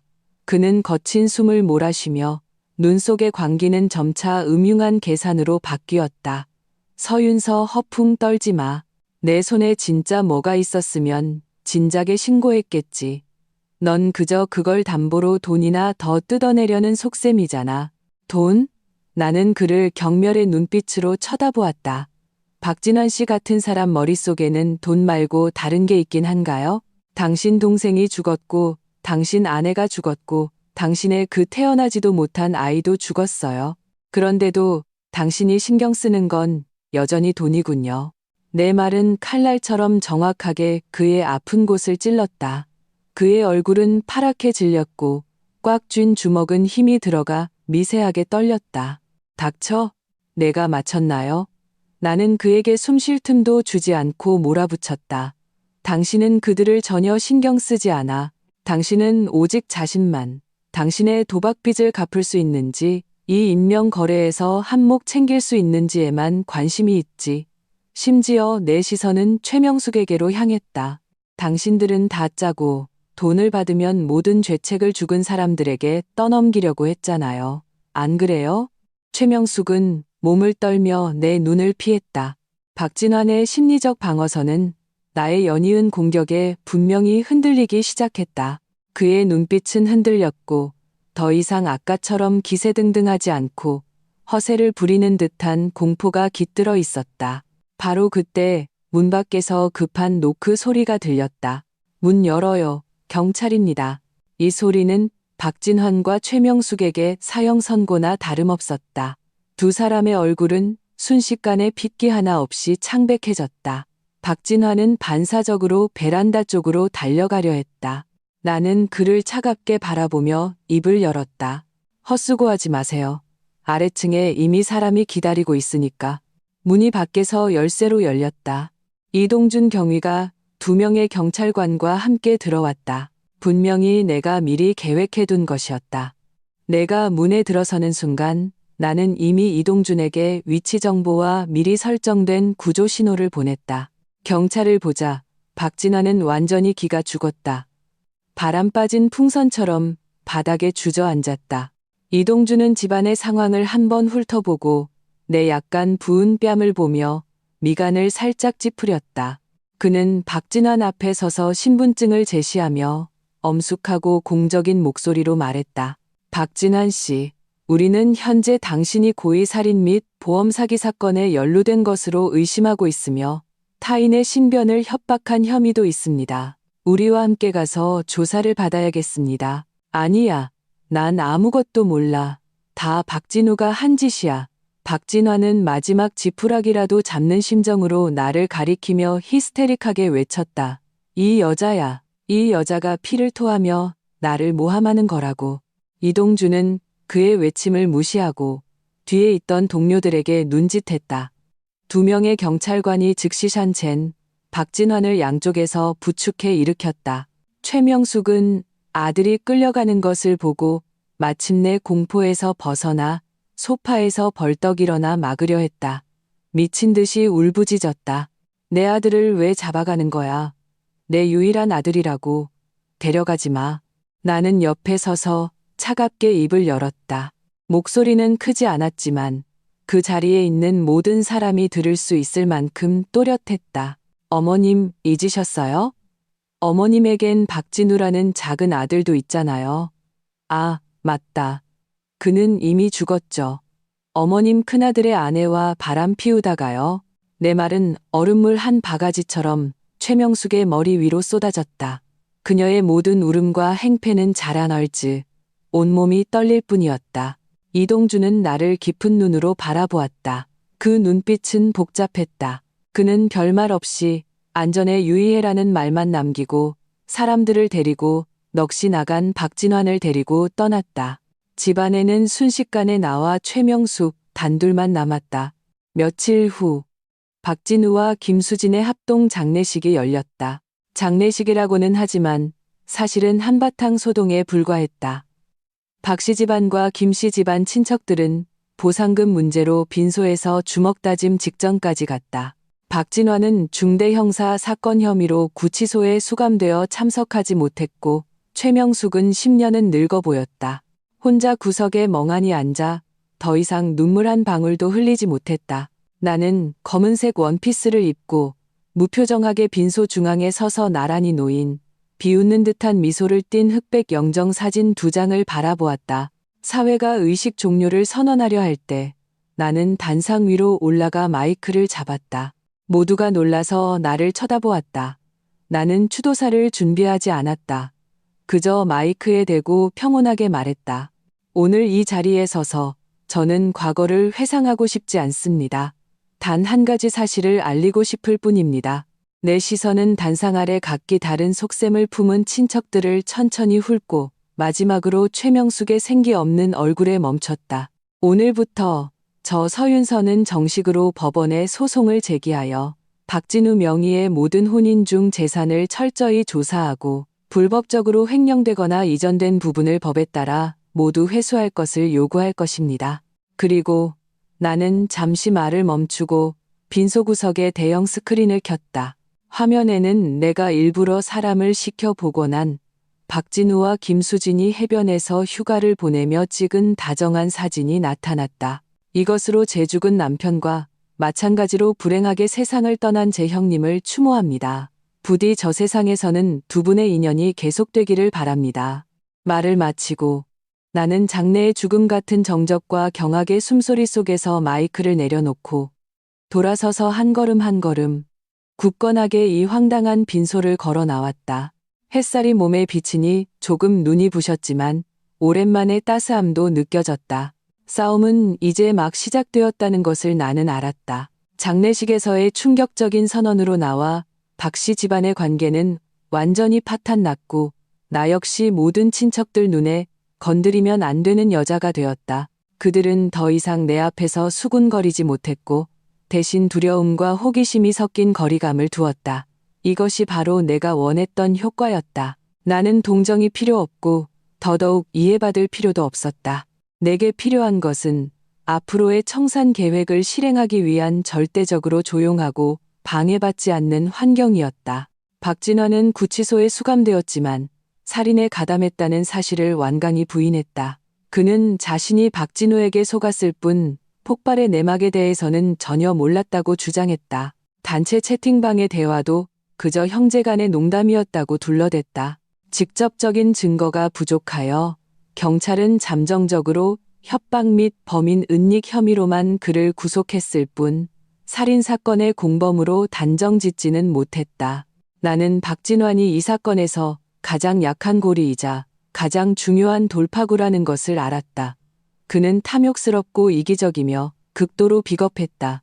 충분한 압박만 가하면 그의 심리적 방어선은 반드시 무너질 것이다.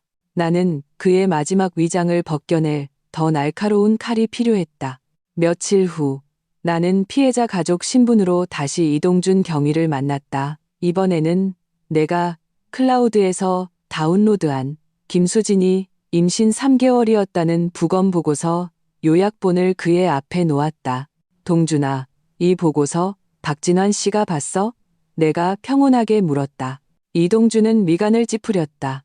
이건 사건의 핵심 증거야. 규정상 신문 단계에서는 피의자에게 먼저 보여주지 않아. 네, 도움이 필요해. 나는 그를 확고한 눈빛으로 바라보았다. 가정불화 조정 명목으로 박진환 씨와 면담을 요청할게.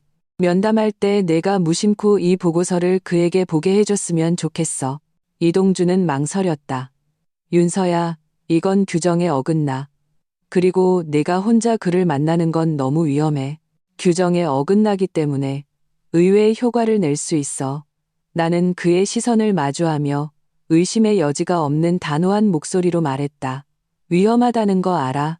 하지만 박진환 같은 사람은 그의 자존심과 환상을 완전히 박살내야만 입을 연다는 것도 더 잘 알아. 나 분별력 있어. 너는 면담 장소를 마련하고 내 안전만 확보해주면 돼. 이동준은 한참을 침묵하다가 결국 내 설득에 넘어갔다. 그는 나를 깊은 눈으로 바라보며 고개를 끄덕였다. 알았어. 감시가 철저한 신문실로 준비할게. 난 옆방에서 지켜볼 거야. 하지만 기억해. 그가 조금이라도 과격한 행동을 보이면 즉시 면담을 중단해야 해. 다음 날 오후, 나는 구치소의 특별신문실에서 박진환을 만났다. 며칠 못 본 사이에 그는 완전히 초췌해져 있었다. 덥수룩한 수염에 눈가는 쥐했고 기세등등하던 모습은 온데간데 없고 안절부절 못하는 초조함만이 남아 있었다. 나를 보자 그는 잠시 놀라더니 이내 다시 험악한 표정을 지었다. 여긴 왜 왔어? 내 꼴 보고 비웃으러 왔냐? 나는 그의 도발을 무시하고 그의 맞은편 의자에 평온하게 앉았다. 우리 사이에는 차가운 철제 테이블이 놓여 있었다. 아주버님, 거래를 하나 제안하러 왔어요. 내가 단도직입적으로 말했다. 거래? 박진환은 냉소했다. 내가 너랑 무슨 할 얘기가 있어? 내가 이 꼴이 된 게 다 너 때문인데. 나 때문이라고요? 내가 반문했다. 당신을 해친 건 당신의 그 도박에 미친 손과 탐욕스러운 마음 아니었나요? 아니면 당신에게 녹색 모자를 씌우고 함께 지옥으로 끌고 가려던 당신의 친동생이었나요? 닥쳐. 박진환은 쾅 하고 테이블을 내리치며 벌떡 일어났다. 그의 손에 채워진 수갑이 철컹 소리를 냈다. 나는 움직이지 않고 그저 그가 힘이 빠져 다시 앉을 때까지 조용히 그를 바라보았다. 이때 이동준이 약속대로 서류를 가져다 주는 척 들어왔다. 그는 서류철을 테이블 위에 놓으며 일부러 종이 한 장을 흘려 박진환의 바로 앞에 떨어뜨렸다. 그 종이 위에는 굵은 고딕체로 사건 보고서 요약이라는 글씨와 함께 사망자 김수진, 여성, 32세, 임신 약 12주라고 선명하게 적혀 있었다. 박진환의 시선은 순식간에 그 글자에 빨려 들어갔다. 그의 동공은 급격히 수축했고 얼굴의 핏기는 눈에 띄게 사라졌으며 입술은 제멋대로 떨리기 시작했다. 이동준은 못 본 척 서류를 챙겨 계속하세요라는 말을 남기고 돌아섰다. 신문실은 다시 죽음 같은 정적에 휩싸였다. 박진환은 마치 보고서의 글자가 아직 남아있는 듯 테이블을 뚫어져라 쳐다보았다. 그의 얼굴 표정은 충격에서 분노로 그리고 굴욕과 고통이 뒤섞인 뒤틀린 모습으로 변해갔다. 3개월. 그는 꿈결처럼 중얼거렸다. 그의 정말 둘째 놈 자식이었어. 나는 그의 넋이 나간 모습을 보고 때가 왔음을 알았다. 나는 몸을 살짝 앞으로 기울여 목소리를 극도로 낮추었다. 마치 악마의 속삭임처럼 한 글자 한 글자 그의 심장에 박아 넣었다. 아주버님, 이제야 믿으시겠어요? 김수진은 처음부터 끝까지 당신을 속였어요. 그녀는 박진우의 아이를 임신하고도 당신에게는 당신의 자식이라고 믿게 만들었죠. 그녀와 박진우는 당신을 바보, 이용해 먹고 죄를 뒤집어 씌울 도구로 삼았어요. 그들은 일이 성공하면 1억 5천만 원을 주고 멀리 떠나게 해준다고 당신을 믿게 만들었지만 생각해 본 적 있어요? 그들이 정말 그 돈을 줬을까요? 자기 친형수까지 해치려는 남자, 자기 남편의 친형까지 속이는 여자가 한 말 중에 진실이 있었을까요?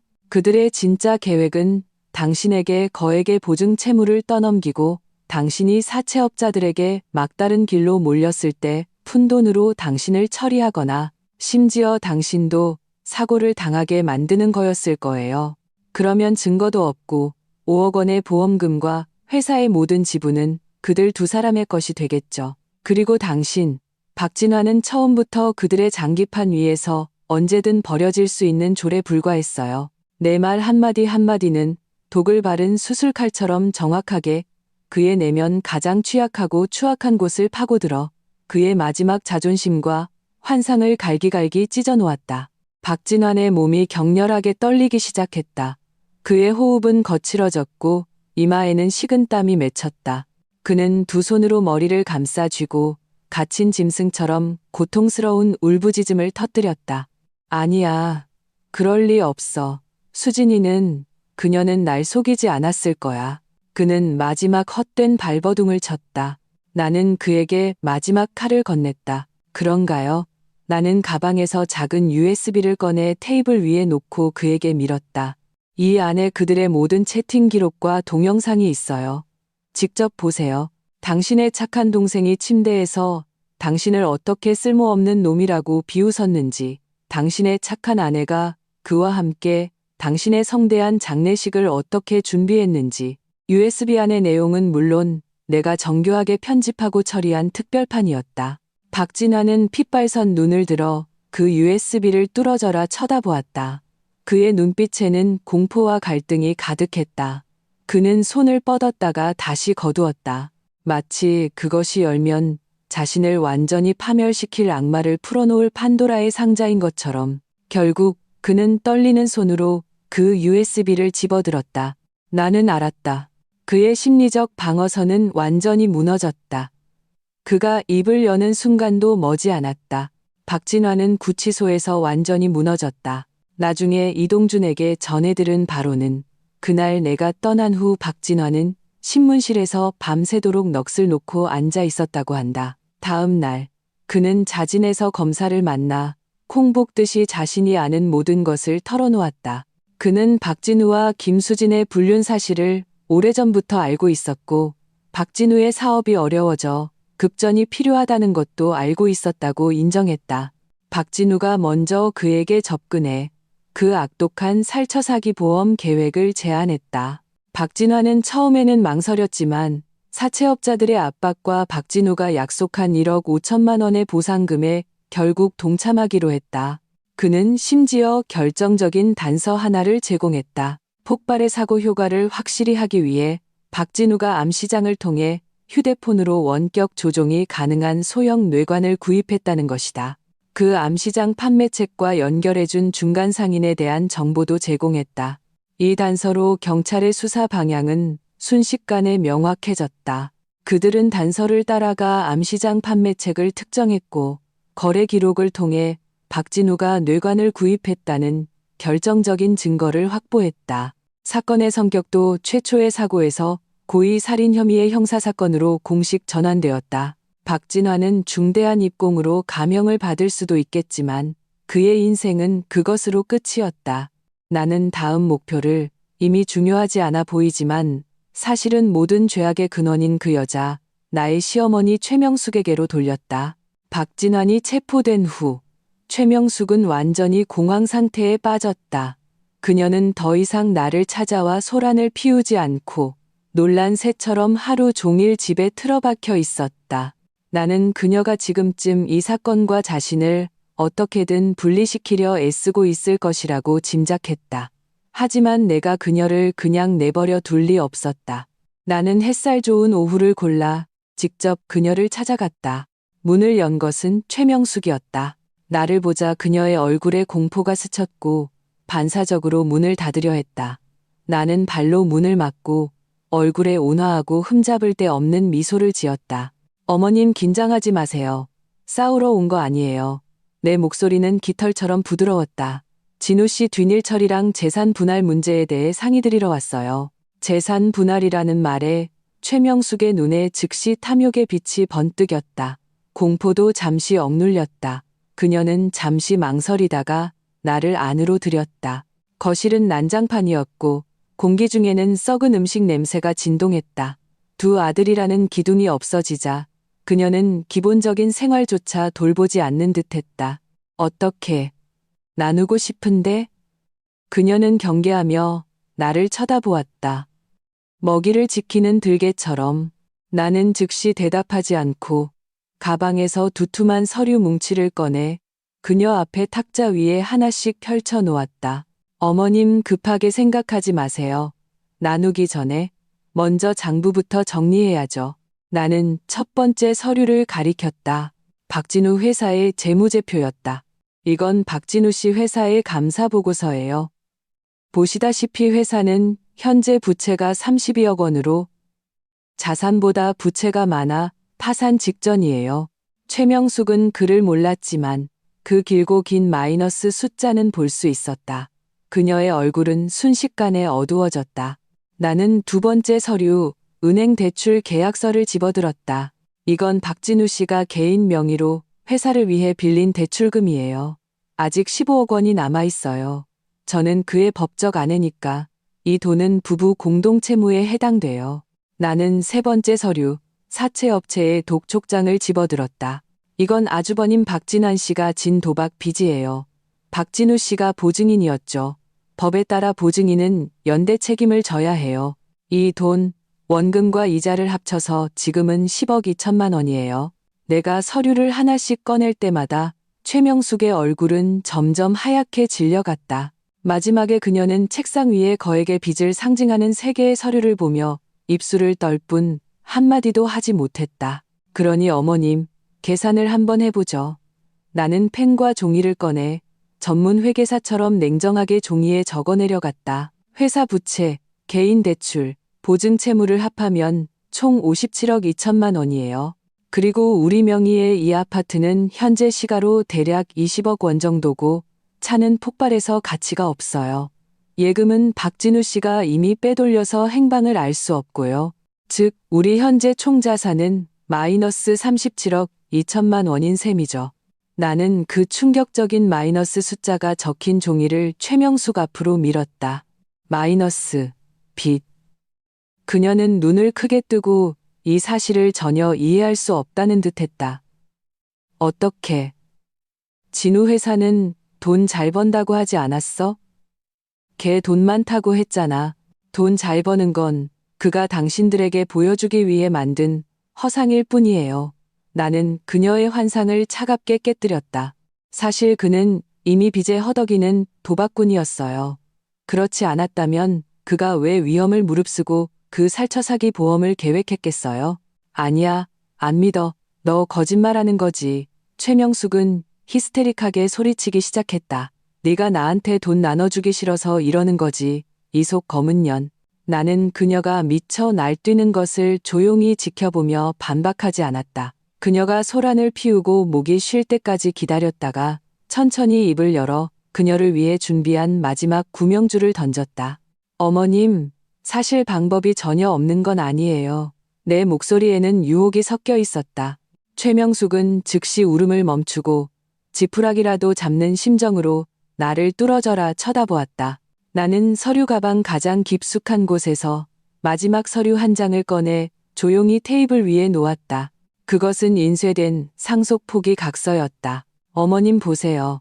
나는 각서를 가리키며 가장 이해하기 쉬운 말로 그녀를 위해 설계한 법적 함정을 설명했다. 상속법에 따르면 자녀의 빚은 부모와 배우자가 상속받을 가능성이 있어요. 즉, 이 30억이 넘는 빚은 이론적으로 저와 어머님 모두의 몫이죠. 하지만 나는 화제를 돌렸다. 만약 제가 박진우의 모든 유산을 포기한다면 그의 모든 빚은 저와는 아무런 관련이 없게 돼요. 그리고 어머님은 그의 유일한 법적 제1순위 상속인으로서 그의 모든 유산을 단독으로 상속받게 되죠. 물론 모든 빚도 포함해서요. 최명숙은 이 복잡한 내용을 이해하지 못하는 듯했다. 그녀는 그저 상속 포기와 유일한 상속인이라는 단어만 들었을 뿐이다. 그녀의 단순하고 탐욕스러운 인식 속에서 내가 포기하면 모든 것 집, 회사 아직 파산한 줄 모름이 그녀의 것이 된다고 생각했다. 네. 내가 서명하면 이 집이 내 것이 되는 거야? 그녀는 탐욕의 빛을 번뜩이며 시험 삼아 물었다. 이론적으로는 그렇죠. 나는 그녀의 아름다운 환상을 깨뜨리지 않고 애매하게 대답했다. 그럼 보험금은? 그 5억 원은? 그녀는 여전히 그 돈에 미련을 버리지 못했다. 어머님, 정신 차리세요. 나는 안타깝다는 듯 한숨을 쉬었다. 경찰까지 개입했는데 그 돈은 이미 보험 사기로 결론 나서 받을 수 없어요. 우리가 지금 유일하게 바랄 수 있는 건 이 집을 지키는 것뿐이에요. 최명숙은 내 말에 어리둥절하며 완전히 내 꾀에 넘어간 듯 했다. 그녀는 테이블 위에 상속 포기 각서를 보고 또 나를 보며 의심과 갈등으로 가득 찬 눈빛을 보였다. 나는 마지막 한 방이 더 필요하다는 것을 알았다. 나는 일어나 가방을 들고 떠날 준비를 하는 척했다. 어머님, 드릴 말씀은 다 드렸어요. 서명하실지 말지는 직접 결정하세요. 전 아직 젊으니까 다시 시작하면 되지만 어머님은 연세도 있으신데 수십억 빚까지 지시면 크크. 나는 고개를 저으며 문 쪽으로 걸어갔다. 잠깐만. 최명숙이 마침내 입을 열었다. 목소리는 쉬어 있었다. 네, 내가 서명할게. 나는 돌아서서 그녀가 떨리는 손으로 펜을 들어 그녀를 빚의 구렁텅이로 완전히 몰아넣을 그 각서에 빗둘빗둘하게 자신의 이름을 쓰고 선명한 붉은 지장을 찍는 것을 지켜보았다. 그 순간 내 마음에는 어떤 쾌감도 없었다. 오직 차갑고 무감각에 가까운 평온함만이 있었다. 최명숙, 당신은 돈을 위해 당신의 작은 아들이 며느리를 살해하는 것을 눈뜨고 지켜볼 수 있었고 당신의 큰아들 가정이 파탄 나는 것을 외면할 수 있었지. 그렇다면 오늘 나도 당신이 돈과 빚에 완전히 삼켜지는 맛을 보게 해주겠어. 이것이야말로 당신 같은 사람에게 가장 공평한 심판이다. 최명숙의 친필 서명이 담긴 상속 포기 각서를 손에 넣음으로써 나의 청산 계획은 가장 중요한 단계를 마쳤다. 이 문서는 내가 박씨 집안의 채무 수렁에서 완전히 벗어나고 합법적으로 내 개인 재산을 보전할 법적 방패가 될 것이다. 하지만 나의 목표는 단지 나 자신을 지키는 것만이 아니었다. 최명숙 같은 사람에게는 단순히 빚을 지게 하는 것만으로는 부족했다. 나는 그녀가 자신의 냉담함, 탐욕, 악독함에 대해 더 무거운 대가를 치르게 하고 싶었다. 나는 그녀가 이 살인 사건에서 어떤 역할을 했는지 그녀의 입으로 직접 자백하게 만들어야 했다. 나는 보험회사의 공식적인 지급 거절 소식이 곧 그녀의 귀에 들어갈 것이라는 것을 알았다. 그것이 그녀의 심리적 방어선을 무너뜨릴 마지막 지푸라기가 될 것이다. 거액의 빚과 허탈감에 휩싸인 노인이 어떤 미친 짓을 할지 나는 기대되었다. 나는 미리 우리 집, 이제는 사건 현장이 된 그 아파트에 몇 개의 초소형 카메라를 설치했다. 위치는 신중하게 선택했다. 거실, 현관, 심지어 최명숙이 물건을 뒤질 가능성이 있는 침실까지 감시 범위에 포함시켰다. 모든 영상 신호는 실시간으로 내 노트북에 동기화되었다. 그리고 나는 친절하게도 집 열쇠 하나를 최명숙에게 남겨주었다. 어머님, 이 집은 이제 어머님 거예요. 언제든지 와서 지내세요. 저는 제 작은 오피스텔로 돌아가 있을게요. 최명숙은 열쇠를 받으며 복잡한 눈빛을 보였다. 탐욕과 불안이 섞여 있었지만 그보다는 이득을 봤다는 희열이 더 컸다. 그녀는 아마 내가 정말로 그 빚에 겁을 먹고 마음대로 주무를 수 있는 약한 사람이라고 생각했을 것이다. 이제 나는 기다리기만 하면 되었다. 기다리는 동안 나는 변호사를 통해 정식으로 법원에 재산 분할 및 채무 확인 신청을 제출했다. 최명숙의 그 중요한 각서도 함께 첨부했다. 동시에 나는 이동준 경위팀에 적극적으로 협조하며 박진우와 박진환에 대한 추가적인 배경 자료를 제공했다. 사흘 후 보험회사의 공식적인 지급 거절 통지서가 최명숙에게 전달되었다. 나는 노트북 앞에 앉아 마치 인내심 있는 감독처럼 화면에서 상영되는 1인극을 관람했다. 감시 화면 속 최명숙은 편지 봉투를 뜯고 그 차가운 어조의 지급 거절 통지서를 보고는 잠시 멍하니 있다가 이내 미친 암사자처럼 거실에서 히스테릭하게 포효하기 시작했다. 그녀는 테이블 위의 물건들을 모두 바닥에 쓸어버리고 자신의 머리카락을 쥐어뜯으며 입으로는 온갖 악독한 욕설을 퍼부었다. 사기꾼들, 다 사기꾼들이야. 서윤서 그 쌍년, 박진우 그 단명할 놈, 하나같이 다 나쁜 놈들이야. 그녀는 소란을 피우고 울다 지쳐 집안을 미친 듯이 뒤지기 시작했다. 그녀는 모든 서랍을 열고 모든 찬장을 열어 값나가는 물건이라도 찾아내려는 듯했다. 하지만 이 집은 부동산을 제외하고는 이미 박진우가 텅 비워놓은 상태였다. 결국 그녀는 아무것도 찾지 못하고 바닥에 주저앉아 텅 빈 눈으로 잿빛이 되었다. 나는 때가 왔음을 알았다. 나는 휴대폰을 들고 그녀에게 전화를 걸었다. 여보세요. 전화기 저편에서 그녀의 쉰 목소리가 들려왔다. 어머님, 저 윤서예요. 내 목소리는 평온하고 온화했다. 괜찮으세요? 보험회사 일은 들었어요. 네가 감히 전화를 해? 최명숙은 마치 분풀이 대상을 찾은 듯 전화기 저편에서 즉시 소리쳤다. 다 너 때문이야. 너 이 재수 없는 년 때문이라고. 내가 아니었다면 내 아들은 죽지 않았을 거고 그 5억 원은 내 것이었을 거야. 어머님, 일단 진정하세요. 나는 그녀를 달래며 목소리에 적절한 혼란과 억울함을 담았다.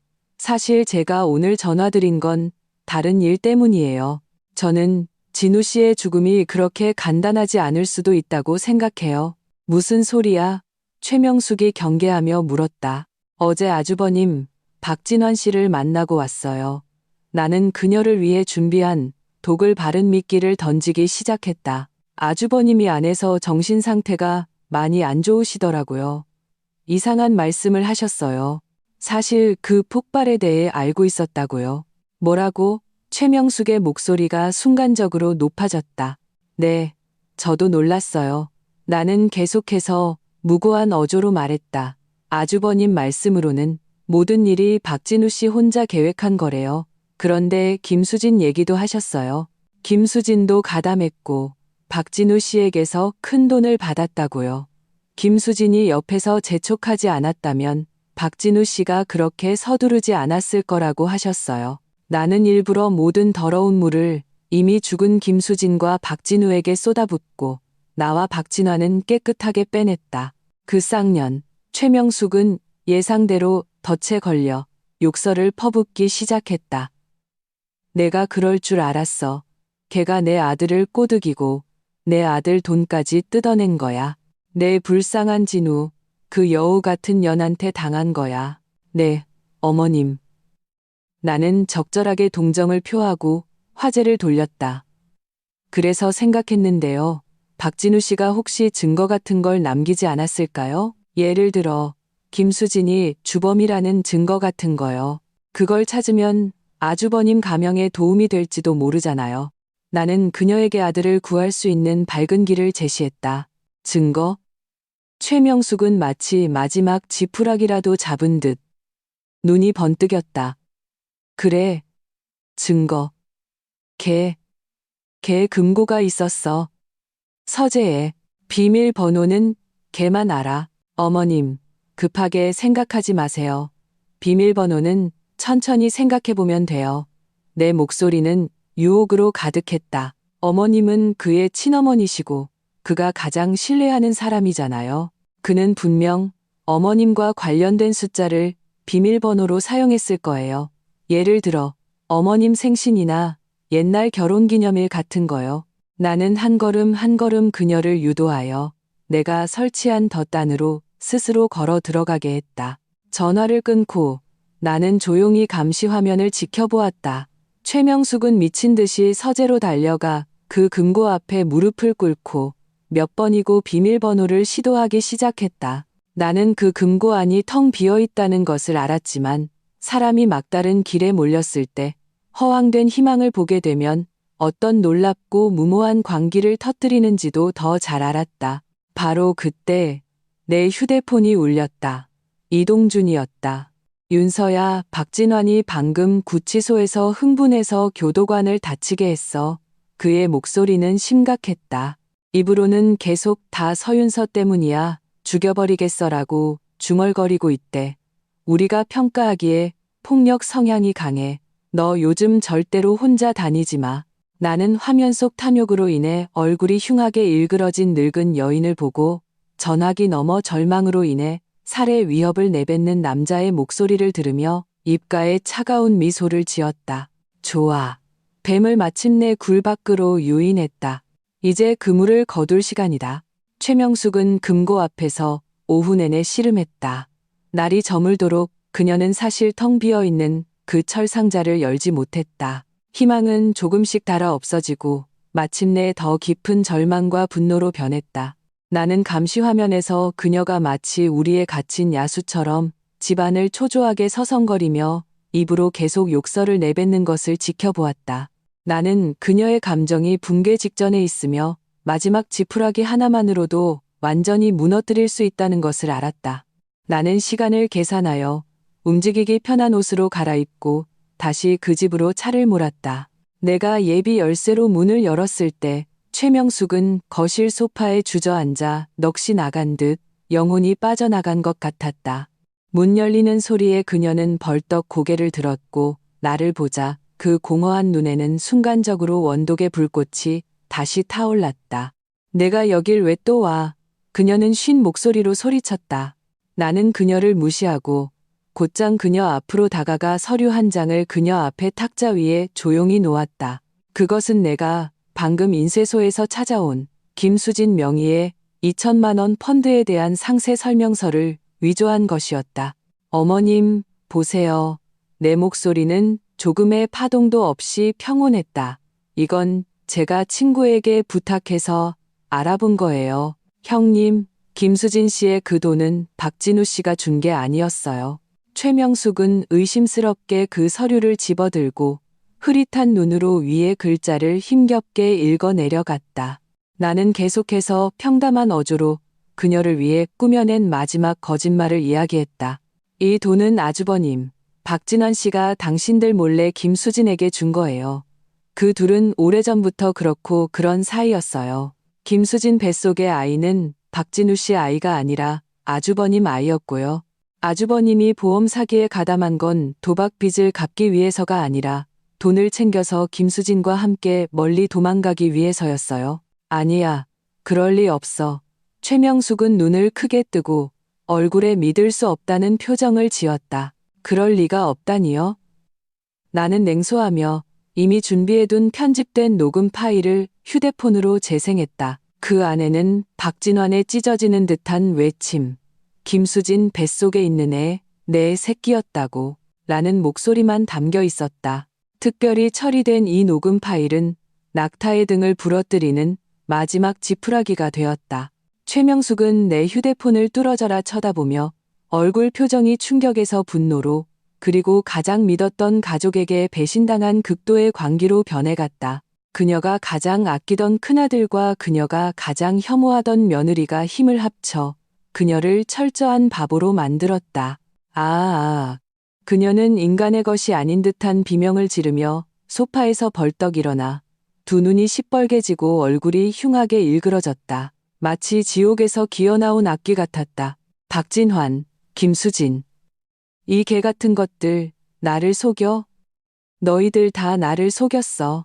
그녀는 광기에 휩싸여 거실에 보이는 모든 것을 부수기 시작했다. 꽃병, 액자, 텔레비전이 그녀의 광적인 파괴 아래 산산조각이 났다. 나는 조용히 옆에 서서 차가운 눈으로 이 모든 것을 지켜보았다. 나는 막지도 심지어 물러서지도 않았다. 나는 기다리고 있었다. 그녀가 내가 가장 듣고 싶은 그 말을 하기를. 마침내 그녀는 부수는 데 지쳐 거친 숨을 몰아쉬며 고개를 돌려 극도의 원망이 담긴 눈빛으로 나를 뚫어져라 쏘아보았다. 다 너 때문이야, 서윤서. 내가 아니었다면 우리 집이 이렇게 되지는 않았을 거야. 그녀는 울부짖으며 내게 한 걸음 한 걸음 다가왔다.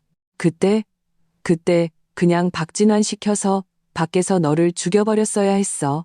박진우 그 멍청이처럼 폭발 같은 걸 일으켜서 자기도 죽고 이렇게 귀찮은 일만 남기게 할 게 아니라 녹음되었다. 내 주머니 속 녹음기는 그녀의 이 가장 직접적이고 반박할 수 없는 자백을 선명하게 포착했다. 그녀가 내게 달려들기 직전 나는 재빨리 한 걸음 물러서며 큰 소리로 외쳤다. 이제 와서 그런 말 해봤자 소용없을 줄 알아? 내 말이 끝나자마자 방문이 쾅고 하고 열리며 이동준 경위가 몇 명의 무장 경찰과 함께 들이닥쳤다. 경찰이다. 움직이지 마. 검은 총구가 순간적으로 놀라서 그 자리에 굳어버린 최명숙을 향했다. 그녀의 얼굴에 떠올랐던 광기와 원망은 순식간에 굳어지고 이내 극도의 공포로 바뀌었다. 그녀는 완전 무장한 경찰들을 보고 또 경찰 뒤에 무표정하게 서 있는 나를 보며 마침내 자신이 처음부터 끝까지 내 장기판 위의 말에 불과했다는 것을 깨달았다. 너. 그녀는 나를 가리키며 입술을 떨었지만 한마디도 하지 못했다. 최명숙 씨. 이동준이 그녀 앞에 서서 차갑고 위험 있는 목소리로 말했다. 당신은 고의 살인 교사 및 공모 혐의로 지금부터 정식으로 체포합니다. 차가운 수갑이 철컥 소리를 내며 한때 내 뺨을 때리고 나를 심연으로 밀어 넣으려 했던 그녀의 손목에 채워졌다. 그 순간 그녀의 모든 힘이 빠져나간 듯 두 다리가 풀려 바닥에 주저앉아 절망적이고 처절한 비명을 질렀다. 나는 더 이상 그녀를 쳐다보지 않고 죄악과 더러움으로 가득 찬 이 집을 걸어 나왔다. 문 밖은 햇살이 좋았다. 나는 햇살 아래 서서 풀내음이 섞인 자유로운 공기를 깊이 들이마셨다. 나는 눈을 감고 뺨을 스치는 바람의 부드러운 감촉을 느꼈다. 모든 것이 끝났다는 것을 나는 알았다. 최명숙의 체포는 사건 전체를 무너뜨리는 마지막 지푸라기가 되었다. 내가 제공한 그녀의 살인교사 자백 녹음과 박진환이 이미 털어놓은 모든 범죄 행적 앞에서 그녀의 심리적 방어선은 완전히 붕괴되었다. 신문실에서 그녀는 자신이 아는 모든 것, 박진우와 박진환이 살처 사기 보험을 실행하는 것을 어떻게 묵인하고 심지어 뒤에서 계획을 도와주었는지에 대한 모든 세부 사항을 자백했다. 그녀는 심지어 만전을 기하기 위해 몰래 캠핑카 열쇠를 복제해 두었다고도 자백했다. 결정적인 순간에 그들을 돕기 위해서였다. 이로써 전체 사건의 증거 사슬은 마침내 완벽한 고리를 형성했다. 몇 달 후 법원은 최종 판결을 내렸다. 박진우는 이미 사망했지만 주범으로서의 범죄 사실은 법적으로 인정되었다. 박진환은 고의 살인 공모, 범인 은닉, 공갈 협박 등 여러 죄가 병합되어 무기징역을 선고받았다. 그의 소위 중대한 입공은 철같은 증거 앞에서 무력했다. 최명숙은 고의 살인 교사 혐의가 인정되고 그 죄질이 극히 나빠 징역 20년을 선고받았다. 60대 노인에게 이것은 사실상 남은 생을 감옥의 높은 담장 안에서 보내야 함을 의미했다. 김수진의 친정 식구들은 모든 진실을 알게 된 후 부끄러움에 고개를 들지 못하고 더 이상 소란을 피우지 않았다. 그들은 심지어 김수진의 유산 상속권을 자진해서 포기하며 이 추문과 빨리 관계를 끊기를 원했다. 그리고 나, 서윤서는 이 사건의 유일한 피해자이자 생존자로서 마침내 모든 오명을 씻었다.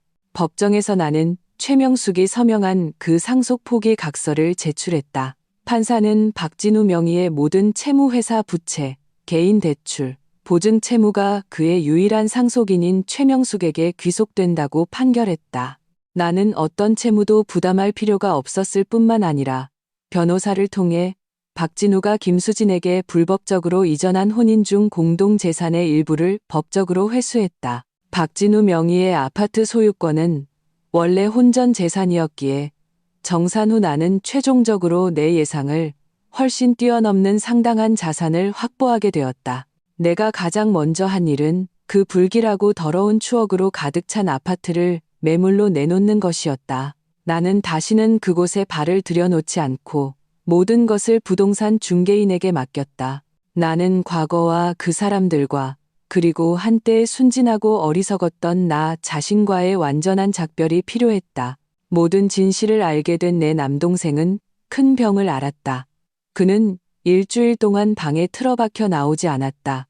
나는 그를 방해하지 않았다. 그가 가장 가까웠던 두 사람, 누나와 그의 전 아내가 함께 벌인 이 피비린내 나는 현실을 소화할 시간이 필요하다는 것을 알았다. 일주일 후 그가 나를 찾아왔다. 그는 많이 야위었고 눈빛에서는 과거의 맑음이 사라지고 세상 풍파를 겪은 듯한 깊이가 생겼다. 누나. 그는 내 앞에 서서 깊이 고개를 숙였다. 목소리는 쉬어 있었다. 미안해. 나는 고개를 저으며 그를 일으켜 세웠다. 내가 나한테 미안할 건 없어. 너도 피해자야. 아니, 그는 고개를 들었다. 눈가가 붉었다. 내가 조금만 더 일찍 김수진의 이상한 점을 눈치챘더라면, 누나에게 조금만 더 신경 썼더라면 아마 이런 일은 없었을 거야. 만약은 없어. 나는 평온하게 그를 바라보았다. 모든 사람은 자신의 선택에 책임을 져야 해. 김수진은 탐욕을 선택했고 박씨 집안은 죄악을 선택했어. 그리고 우리는 살아남는 것을 선택했지. 그걸로 충분해. 그는 한참을 침묵하다가 말했다. 누나, 나 여기 떠나고 싶어. 아무도 우리를 모르는 곳으로 가서 새로 시작하고 싶어. 나는 고개를 끄덕이며 지지했다. 좋아. 몸 조심하고. 돈 부족하면 언제든지 말해. 그는 고개를 저었다. 얼굴에는 오랜만에 씁쓸하지만 굳건한 미소가 떠올랐다.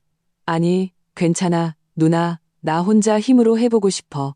이제부터는 내가 누나를 지켜줄게.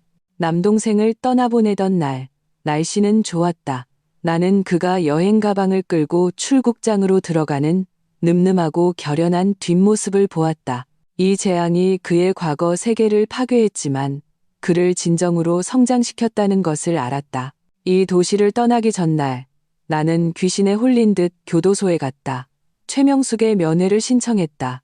두꺼운 유리창을 사이에 두고 나는 한때 나를 두렵게 하고 증오하게 했지만 이제는 그저 가련하게 느껴지는 그 늙은 여인을 다시 보았다. 그녀는 회색 수의를 입고 머리는 희끗희끗했으며 몹시 늙어 보였다.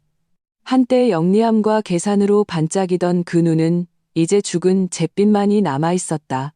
나를 보자 그녀의 흐릿한 눈동자가 움직이며 조금 놀란 듯했지만 이내 고개를 숙여 마른 나무 토막처럼 변했다. 나는 수화기를 들었다. 목소리는 평온했다. 어머님 뵈러 왔어요. 그녀는 반응이 없었다. 여전히 고개를 숙이고 있었다. 저 곧 여기 떠나요. 나는 계속 말했다. 집은 팔았고 돈도 다 정리했어요. 박씨 집안의 모든 흔적은 깨끗이 지워졌어요. 돈과 박씨 집안이라는 말에 그녀는 마침내 반응을 보였다. 그녀는 천천히 고개를 들어 유리창 너머로 나를 보았다. 마른 입술이 움직이며 듣기 싫은 쉰 목소리를 냈다. 너 이제 만족해? 만족하냐고요? 내가 반문했다. 이게 저를 만족시키는 게임이라고 생각하세요? 최명숙 여사님, 저는 한때 정말로 당신을 제 어머니처럼 존경했어요. 저는 마음을 주면 마음을 얻을 수 있다고 믿었어요. 내가 당신들에게 잘하면 당신들도 내게 잘해줄 거라고요. 내 목소리에는 분노가 없었다. 오직 재앙을 겪은 후의 극도의 평온함만이 있었다. 하지만 제가 틀렸어요. 당신들 눈에 저는 가족이 아니었어요. 그저 이용하고 희생시키고 마지막 한 방울의 피까지 짜낼 수 있는 외부인이었죠. 당신들은 돈을 위해 주저없이 저를 죽음으로 몰아넣었어요. 당신은 심지어 당신의 친아들이 다른 친아들을 살해하는 것을 눈뜨고 지켜볼 수 있었어요. 최명숙의 몸이 미세하게 떨리기 시작했다. 그녀는 내 눈을 피했다. 지금 저를 무척 원망하시겠죠. 나는 그녀를 보며 입가에 옅고 잔인에 가까운 미소를 지었다. 내가 당신의 모든 것을 망치고 당신의 아들들을 망치고 당신의 노년을 망쳤다고요. 그녀는 말하지 않았지만 핏발선 눈에 서린 원망이 모든 것을 말해주고 있었다. 하지만 생각해 본 적 있으세요? 나는 한 글자 한 글자 또렷하게 말했다. 이 모든 것을 망친 건 내가 아니에요. 바로 당신이에요. 당신의 탐욕, 당신의 편애, 당신의 이미 뒤틀리고 썩어버린 인간성이요. 당신의 큰아들은 감옥에서 여생을 보낼 거고 당신의 작은아들과 그의 정부는 더러운 음모 속에서 죽었어요. 당신의 그 태어나지도 못한 손자는 누구의 자식이든 간에 이 죄악의 제물이 되었죠. 최명숙 여사님, 당신이 친히 당신의 박씨 집안을 막다른 길로 몰아넣은 거예요. 내 말 한마디 한마디는 날카로운 칼처럼 그녀의 마지막 남은 우스꽝스러운 자존심을 난도질했다. 그녀는 마침내 무너졌다. 그녀는 수화기를 들고 미친 듯이 유리창을 두드리며 히스테릭하고 알아들을 수 없는 욕설을 퍼부었다. 서윤서, 이 독한 년, 너는 곱게 죽지 못할 거야. 내가 귀신이 돼서도 너를 가만두지 않을 거야. 나는 그녀를 조용히 지켜보았다. 교도관이 다가와 감정이 격해진 그녀를 강제로 끌고 갈 때까지 나는 천천히 수화기를 내려놓고 절망과 죄악으로 가득 찬 이곳을 돌아섰다. 나는 박진환을 만나러 가지 않았다. 그에게는 할 말이 없었다. 그의 남은 생은 끝없는 후회와 나에 대한 저주 속에서 보낼 것이다. 그것이 그에게 가장 좋은 결말일 것이다. 교도소 문을 나서자 밖은 햇살이 찬란했다. 나는 고개를 들어 눈을 가늘게 뜨고 그 푸른 하늘과 하얀 구름을 보았다. 최명숙의 저주는 내게는 오히려 축복처럼 들렸다. 오늘부터 나는 마침내 그들의 그림자 아래서 살지 않아도 되기 때문이다. 나는 마침내 나 자신을 위해 살 수 있게 되었다. 한 달 후, 남쪽의 한 해변 도시, 나는 바다와 아주 가까운 아파트를 빌렸다. 창문을 열면 공기 중에 짠 바닷바람 냄새가 나고 파도가 해변을 때리는 소리가 들렸다. 나는 원래 도시에 있던 모든 부동산을 팔고 비록 번듯했지만 나를 지치게 했던 그 직장도 그만두었다. 나는 나에게 무기한의 휴가를 주었다. 매일 나는 자연스럽게 잠에서 깨어나 해변 시장에 가서 가장 신선한 해산물을 사고 예전에는 시도해 본 적 없는 요리를 배우곤 했다.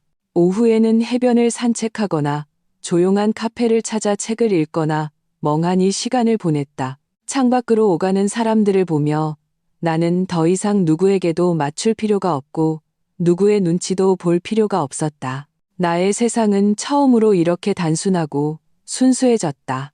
이동주는 가끔 내게 문자를 보내 안부를 물었다. 그의 말은 항상 절제되어 있었고 성인들 사이에 적절한 관심과 경계감이 묻어났다. 요즘 어때? 거기 생활은 적응돼? 나는 창밖의 푸른 바다 사진을 찍어보내고 두 글자로 답했다. 좋아. 그는 더 이상 묻지 않고 그저 웃는 이모티콘을 보냈다. 나는 그가 좋은 사람이라는 것을 알았다. 이 모든 사건에서 그는 내게 큰 도움과 지지를 주었다. 하지만 나는 지금의 내가 새로운 관계를 시작할 준비가 되어 있지 않다는 것도 더 잘 알았다. 그 결혼은 친밀한 관계에 대한 나의 모든 신뢰와 열정을 거의 소진시켰다. 나는 뼛속에 새겨진 그 상처들을 치유할 시간이 아주 오랜 시간이 필요했다. 어느 날 오후, 나는 충동적으로 내가 예전에 가졌던 것과 똑같은 캠핑카를 빌렸다. 나는 차 안을 꼼꼼하게 청소하고 새로운 침대 시트와 커튼으로 바꾸고 내가 좋아하는 향초와 식물을 놓았다. 그리고 나는 혼자 차를 몰고 해안도로를 따라 남쪽으로 향했다. 나는 천천히 운전했다. 창문은 활짝 열어두고 짠 내나는 바닷바람이 내 머리카락을 스치게 내버려 두었다. 오디오에서는 내가 좋아하는 음악이 흘러나왔고 조수석에는 아무도 없었다. 오직 내가 늘 가지고 다니는 배낭과 모든 죄악과 청산을 기록한 내 노트북 컴퓨터만 놓여 있었다. 차는 탁 트인 해안 도로를 달렸다. 한쪽은 푸른 바다, 다른 한쪽은 울창한 산이었다. 햇살이 앞 유리창을 통해 따스하게 내 몸에 쏟아졌다. 나는 앞을 보았다. 마치 끝이 없는 것 같은 그 도로를 보며 문득 내가 깊은 가을 숲속에 버려졌던 그 밤이 생각났다. 그때의 나는 춥고 두렵고 절망적이었다. 세상 전체에 버림받았다고 생각했다. 하지만 지금 나는 햇살 아래 차를 몰고 새롭고 미지의 그러나 희망으로 가득 찬 미래를 향해 달려가고 있었다. 나는 천천히 엑셀을 밟았다. 차는 가볍게 앞으로 나아갔다. 나는 백미러에 비친 나 자신에게 오랜만에 진심에서 우러나온 미소를 지었다. 박진우, 김수진, 박진환, 최명숙. 그들의 이야기는 이미 그 폭발의 재와 함께 완전히 사라졌다. 그리고 나, 서윤서의 새로운 삶은 이제 막 시작되었다.